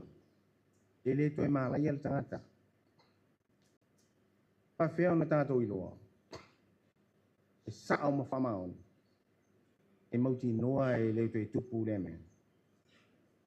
Whai mai nā o na urufafo lawa noa ma manu sai le waa. Whauloa e noa le whatawhai taulanga. Ma osi ai le taulanga whaafutai le atua. Ona olona alofa la vea. Whai mai le tusia kene se le ana tātou whai tauina. Whai mai ua langona fo i le li le manongi le lei. Ona whaapea i fo leo le li ilo na whina ngalo. E ui lava ina leanga o manatu o loto tangata. E a fua mai ina o tamai titi. O te le toe whao o malaia i le laue ele. Ona o tangata. O te le toe teia mea o lauma. E pei ona o whaia. Ma nino le leile whina ngalo le atua. E le toe tupu. Ai o le ala le mea o le atupu. What's next?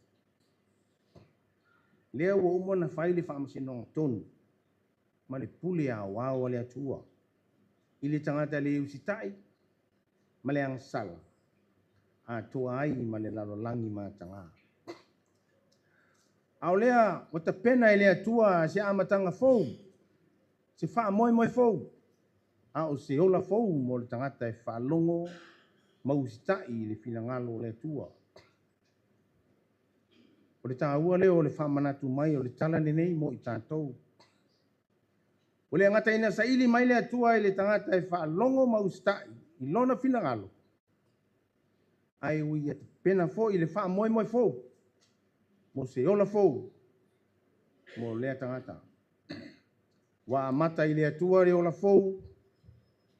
Ma le wha moi moi fo. O le asa whailonga o lo tāua mai le neitala. Tātou te iloa ai le te pena ina e le atua o se wha moe moe fou. Ma se ola fou mo le tangata. O le lau o liva mata. Na toe foi mai ma le lupe i anoa. O le wha ilonga o le ola fou. Wa te tupu ai le lau ele ele. Sa tumu i le suavai. A o lea ua matutu. O le wha ilonga ua file mu mea uma. Ua le to iai se lolo. O le whailonga i le toi tupu. Never again. Ai se foi le matagofia ma le tāua o le tala i le oreva ma le lupe. Lea na whaalele noa. Se isaili mai se tala, po ua mai le lolo. Fai mai na whaalele le oreva, na o na whiifo i foai, ai ua le toi foi mai. E le toi foi mai le waa, ma ua man kinoa, ua mate ai lava. O le whailonga o le tangata ua le mautonu lona loto i le atua. Ai ua vea lona le mautonu maala ua le iloa ai lona ala, e toi foi ai lona ali. O le atua o le ola. Fai mai na tuina e noa le lupe, na ia te ia se isa ili se tali, pe ua uma le lolo. O le tala manino, na toi foi le lupe, a wā ua le maua se mea mapu iai o na vai. Fai mai le tustala, ua apa atu lima o noa, tango iai, ma au mai ia te ia i le vaa. O le fai longa o le tangata e sa ili ilo na atua, ma le whaanau nau. Pe hao ina whea ngai ma whaingatā, o le ola nei. O le fai longa o le tangata ua mauti noa i lona loto, e te tau o na toe foi. A wā wana o le atua lava, e mauai le ola. O le apa mai o noa i le lupe, o le fai longa o le apa mai o au whaolo le atua. Ma tau fi mau i ona au la via, ma au mai tātou ia te ia i lona malo e whaavavau. O le matango fia leo le alofa la via i o le atua. O lo tātou talitonu ma tāpua iai. Nā te talia ma le fia le tangata Salamo whaamaonu, ma toi fo ia te ia. Pai mai le tala na whaatalitali noa inisi aso e fitu. Ona ia toi tuina atu lea o le lupe, ua toi fo i mai le lupe, i le afia, whauta, wailonga ngutu le lau o live mata. Ona i loa ai le noa, ua papau le vai le lalo langi. O le toi fai mai o le lupe, ma le lau o live mata, o le whai longa o le ola fau, ua tu tupu ai. Ma le wha moe fau, ua au mai mo le tangata. E lalo langi fau lea sa wha talitali ai noa manona ainga. Lea ua momoli mai e le lupe, le whai longa, ina ia talitonu ai ma le mauti noa. O le atua la via. O le atua e wha aola le tangata talitonu, ma wha atua ia te ia. Le tama ia aisa, ka pia foi le atari ia pōru. Ai ngana lua, yo tu tele mo tu taulangi le matanga luenga. Lau lupe lea sa wha lele sa ili mai se tali mai le atua. Lea na toi foi mai ma le lau olive. O le wha ilonga o le wha moe fou, ma le ola fou mo le ainga. Le lau olive mata o le wha ilonga o le file mu. Sa tausi ai e le sisunga ia le alasa. O na ainga. Ina ia tu mau le ainga i le nofu whalfani. Le lau olive mata lea o le mea alofa le anganga pa ia. Sa ia o ai whanau. Ina ia ola i le whaatotua ma talitonu i le atua. Le lau olive mata lea o le whailonga o ia o le au auna. Sa ia tautua ai lona atua e ala i ona tofi lana e kalesia. Lau lupe sa fele lea i tonu o le ainga. Le kalesia. Ai ale matanga luenga e whaatino. Ona ngā whatausi. E whaatino le tautua ia mau ai se vi inga o lona matai. Pai mai le tustala. Ona toe whaatalitali. Nisi aso e fitu. Ona tu wina atu le ia o le lupe. Aua le toe foi mai lava o ia ia te ia. Ona tu ina atu le ia o le lupe. Ua le toe foi mai lava o ia ia te ia. Lau lupe lea ua mapu atu ia ao lo tātou wari i whaola o Iesu Keriso. Ua le toe tausu e ina se la au e malo lo iai ona vai. Ua lea ua mapu atu. E fionga ia le alsa. Ia ao manu malo Iesu Keriso. Ia tātou fia ma oli oli. O wao lea ua lele lau lupe. Sa whaolo. E ma futa ma lo tātou wali o Iesu Keriso. Ala ole winga foi lea ole whamanatu ole apostolo Paulo ina na tusi loma. Sa wha tau ina Yesu whaatasi mo tātou tangata tuai. Ina ia whaumatia ai le tino le anga sala. Ina ia le toi whaapolonga ina i tātou. Ole amatanga lea ole alofa la vea i ole atua i le tangata. Na anga sala loa le tangata. Fola loa i le atua le whaoltanga. O le awina mai, lona atali to atas, lea na tui momomoina, le ulu o le ngata. Lea na fio mai Yesu e papatisoina i tātou i le vai ma le anganga pa ia. Ia toi ave i tātou ma whanau o le atua. Peita, e le ma whai a le tangata, le whaatou i laloina lava, e le angasanga. O le ala lea na maliwa Yesu le satau. Malona toto na whamalingina, lea ua maangalo ai e tātou ang sala. O lo winga foi leo al whamanatu o Paulo, i le kalesia i Roma. Bo uma ona maliu Yesu, whaatasi mo tātou tangata tuai. Ina ia awa, ni toi whaapolonga inga i tātou le ang sala. O lo winga, e le toi tupu. E le toi mawhai o na whaapolonga ina i tātou le ang sala. Awa ua umo na maliu Yesu e tongi o laina ai tātou. E whapena fo i le toi tū manu malo mai o Yesu mai le oti ma le tunga mau. Moni mau whai upu e iwa tusin whaitawina ma le whenga inga fōu. Awa ua tātou i loa ua toi tū mai ke riso na i e oti. E le toi maliu lava ia. E le toi pule le oti a te. O lona winga. A whai oti whaatasi tātou ma ke riso. Ua tātou tā ofi, tātou te ola whaatasi mai ia. Manino ale whi au o le tala lei le nei afiafi. A o se whamanatu, mai ana fionga pa ia. O le upu moni, o le toe whiria lea o le tangata. A o mai le oti, o na whewhe lea ma pala ai. Aua tātou toe whewhe mpala ai. Pea o mai le oti, ai sea. Awa foi wale toi pule le oti a ke riso. Ele o toi tupu le mea. Lea ua manu malo ke riso. O lono winga. O lea foi ua manu malo ai ma tātou i le oti. Le tama whanoa noa. Aisa a pea le atali i a pō. A inga na lua. Iau tu te tele mo tu taulangi. Wo mai maa sani. I tātou matanga luenga, aua tātou te whanoa no pea. I le to e sea ai o le whalitua, le sunga ia le alsa. I tātou oli ma fia fia. Ua o lea ua o mai a fionga le atua mo i tātou. Ua manu malo tātou loti. Whaatasi ma ke riso.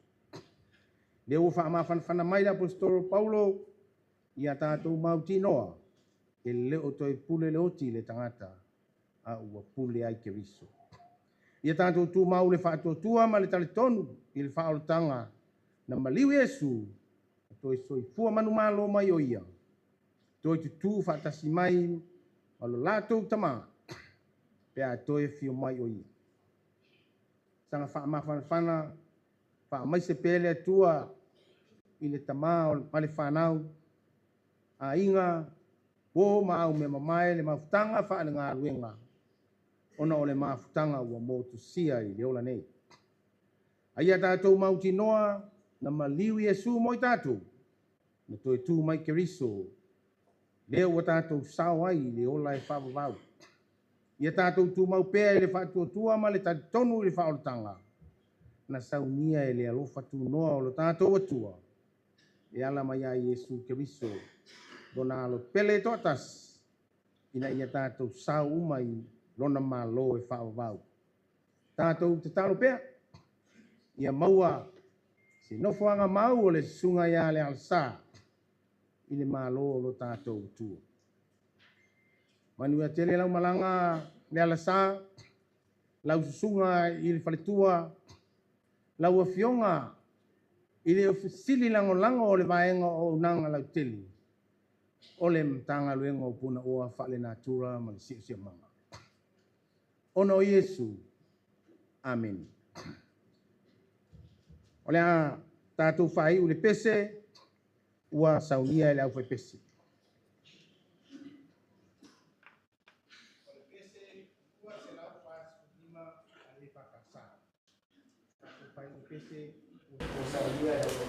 Amaya ya ona.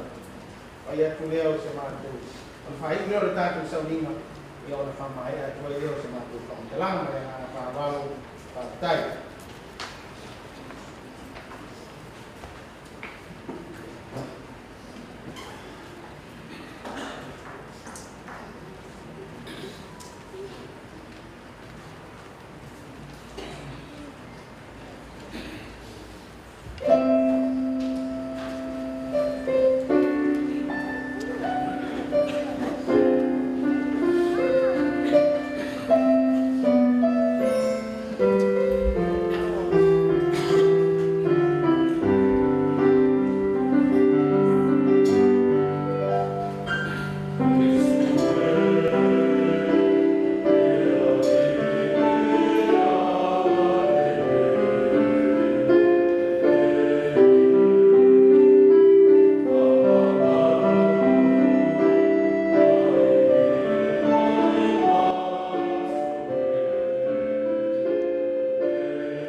le tamanga le lei.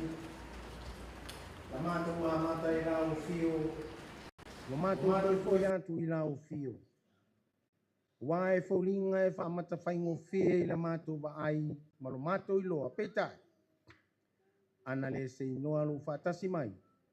E le mawhai o na mātou whata wina. E nei wha moi moi. E peo na tofa i ai i lau mutanga luenga. E meise o i lātou wa mātou mafuta. Ia ngale lei la wa fio. Mātou te talo.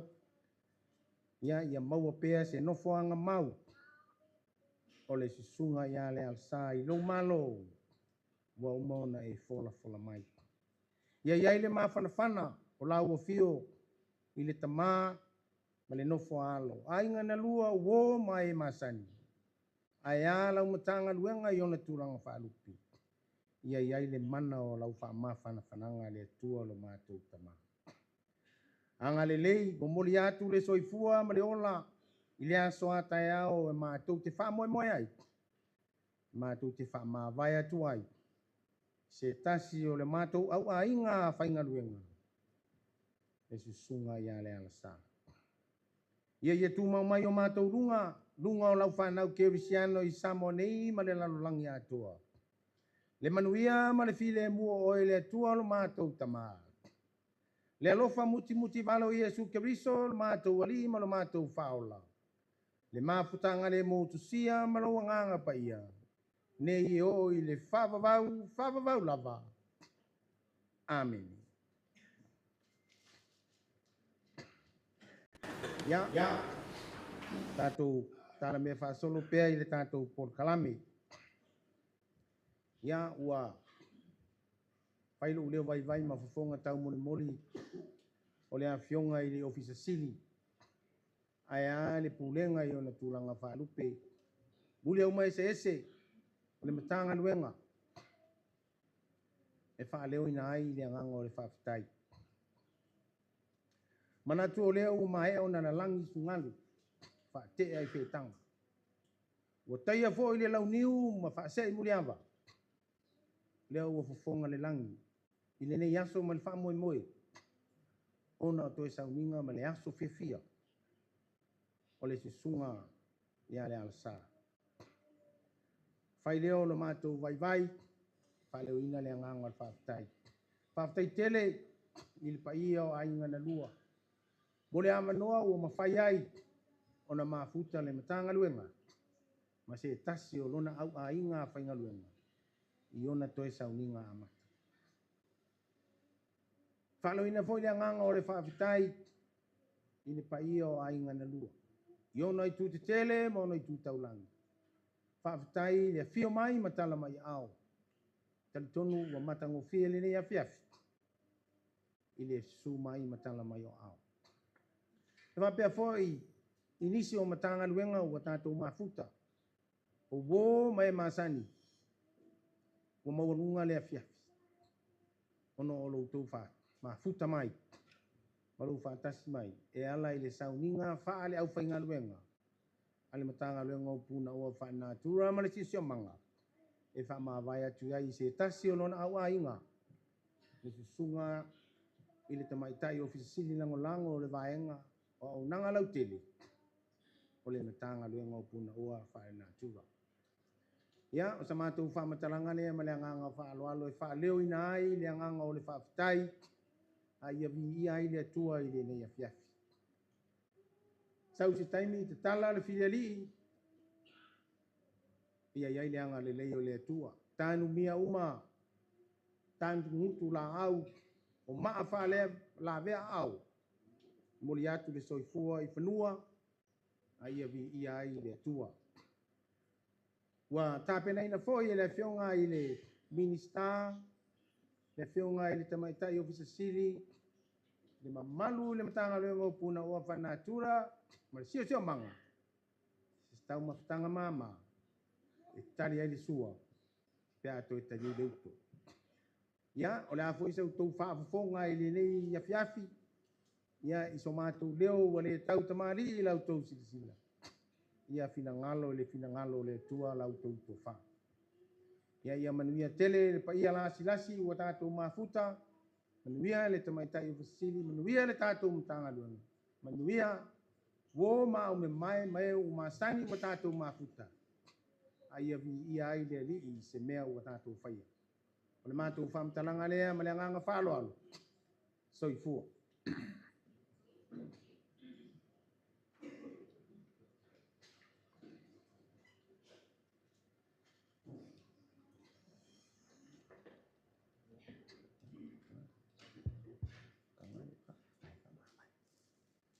Ya, malu.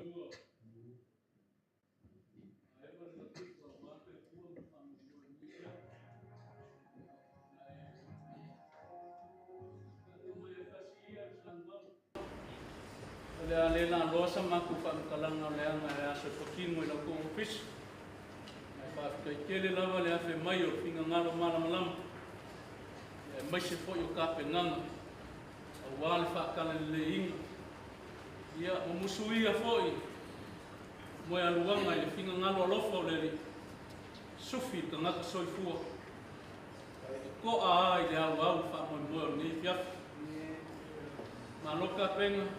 Malo musa, malo foi moli mago, ua longo tingo makangi le lei, le fa moe moe pe o maua, kala ka malo lele savai fai a mali ko, o le a fo,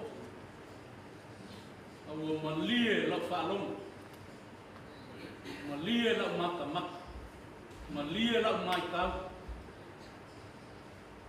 malie le ngai ai o moli mau ngai asu whaakai o sanga wha mawhanga whangainga ngai ai e ala le pai mai paif o le ko whasa ili le a maise o te amu motu whaakai kele le whionga kusili a maise po pai o tanga lua ya maise o whaafe mo whaaloalo ngefia ia kaku ave le iuka wale kua mo fa mo sama ku kala le ni mai mo le fiaf Yo kamaru pakai trai ai manan ya o ta te ni ku ya o ni so ko pakai ada ya la ta ku pakai nam pai pe me lai stay no mo yo ta ku te ro ye mo pa mai advice kam taranga ya ai pa yo ta tu ta ka veo lo wa ma no nei ti fa ma vai ai ya sa ta tu ni mo se a no ya sa ta ya adesso che io ti sta vendo ya sta tu fa sa ni wa io sama tu ka talanga ni ma ka fa lo sai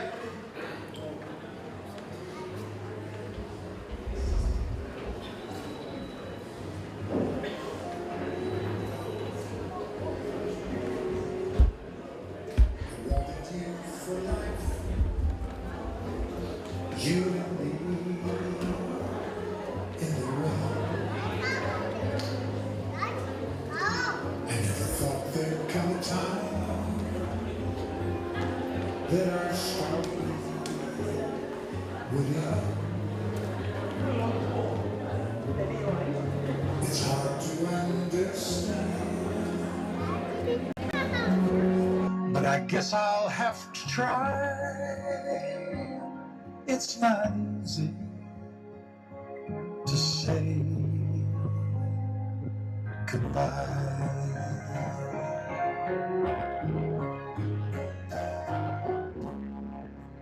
All the joy we shared, all that time we had to spend. If I had one wish, I'd want forever back again. To look into your eyes and hold you when you cry. It's not easy to say goodbye. I remember all the times, great times we had, so many memories.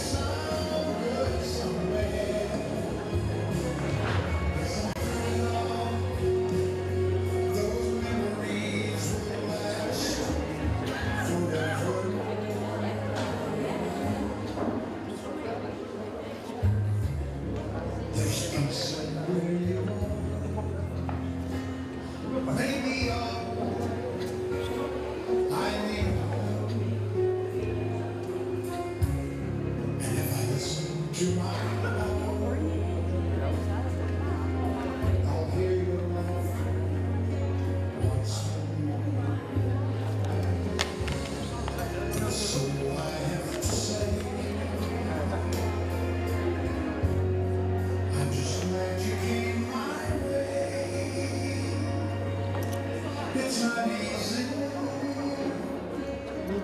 to say goodbye.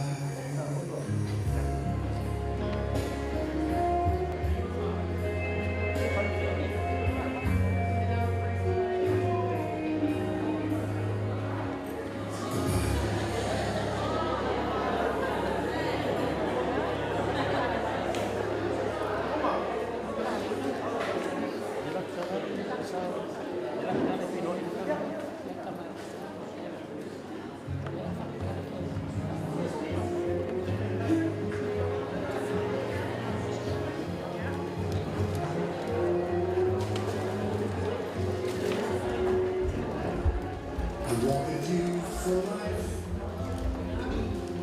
you and me in the wind.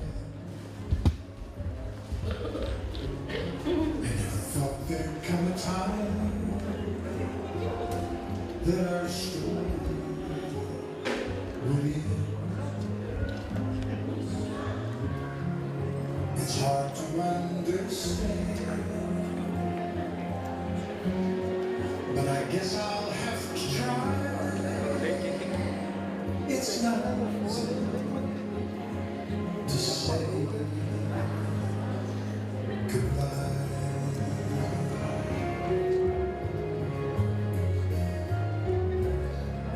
For all the joy we shared, all that time we had this spring. If I had one wish, I'd want forever back again, to look into your eyes and hold you when you cry. It's not easy to say goodbye.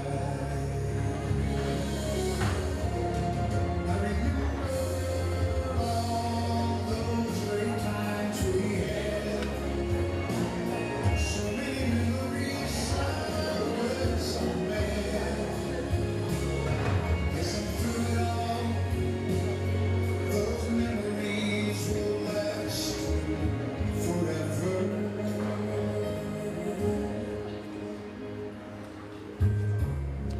There's peace in where you are. Maybe all I need to know. And if I listen to my heart, I'll hear your laughter once more. And so I have to say,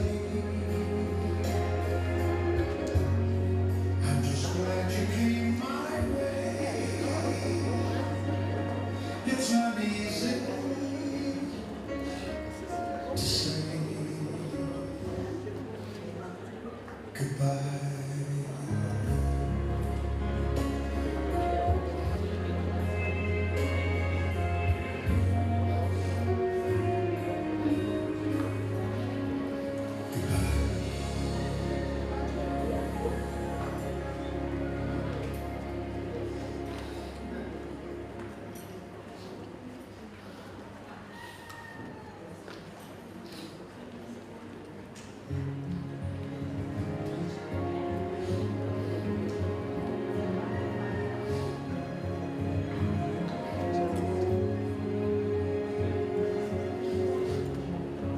I wanted you for life, you and me in the wind. I never thought there'd come a time that our story would end. It's hard to understand, but I guess I'll have to try. It's not easy to say goodbye.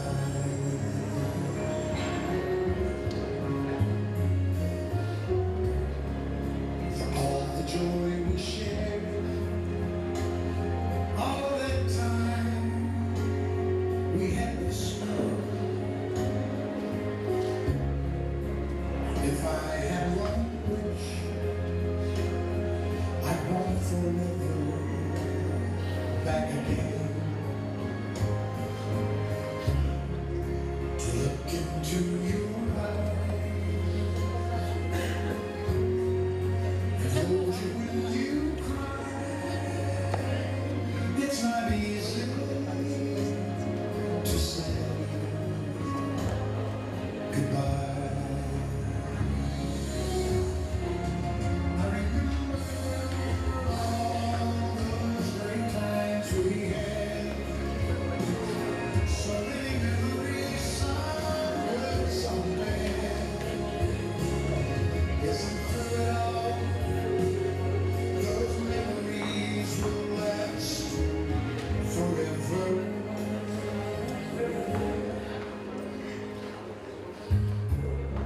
There's peace where you are. Maybe all I need. And if I listen to my heart, I'll hear your love once more. And so I have to say, I'm just glad you came my way. It's not easy to say goodbye.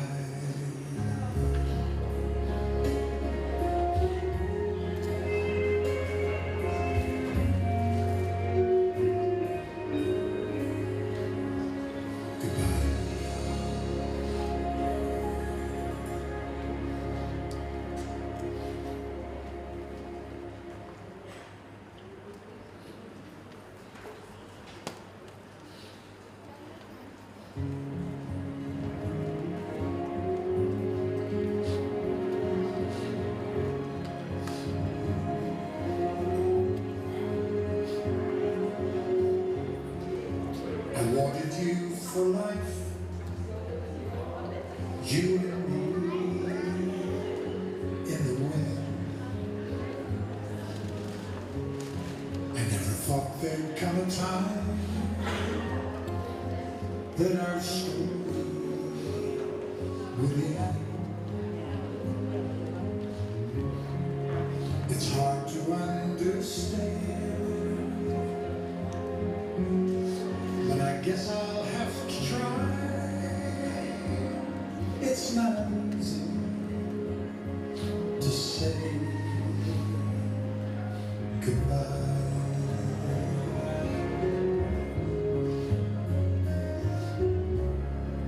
For all the joy we shared,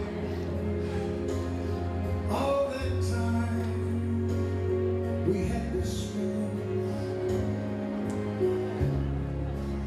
If I had one wish, I'd want forever back again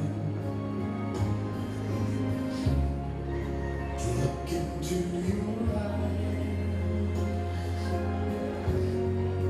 and hold you when you cry. It's not easy to say goodbye. I remember all those great times we had. So many memories, some good, some bad.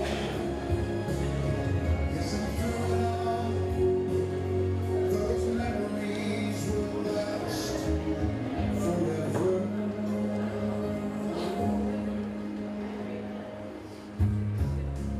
There's peace where you are. Maybe all I need to know. And if I listen to my heart, I'll hear your laughter once more. And so I have to say, I'm just glad you came my way. It's not easy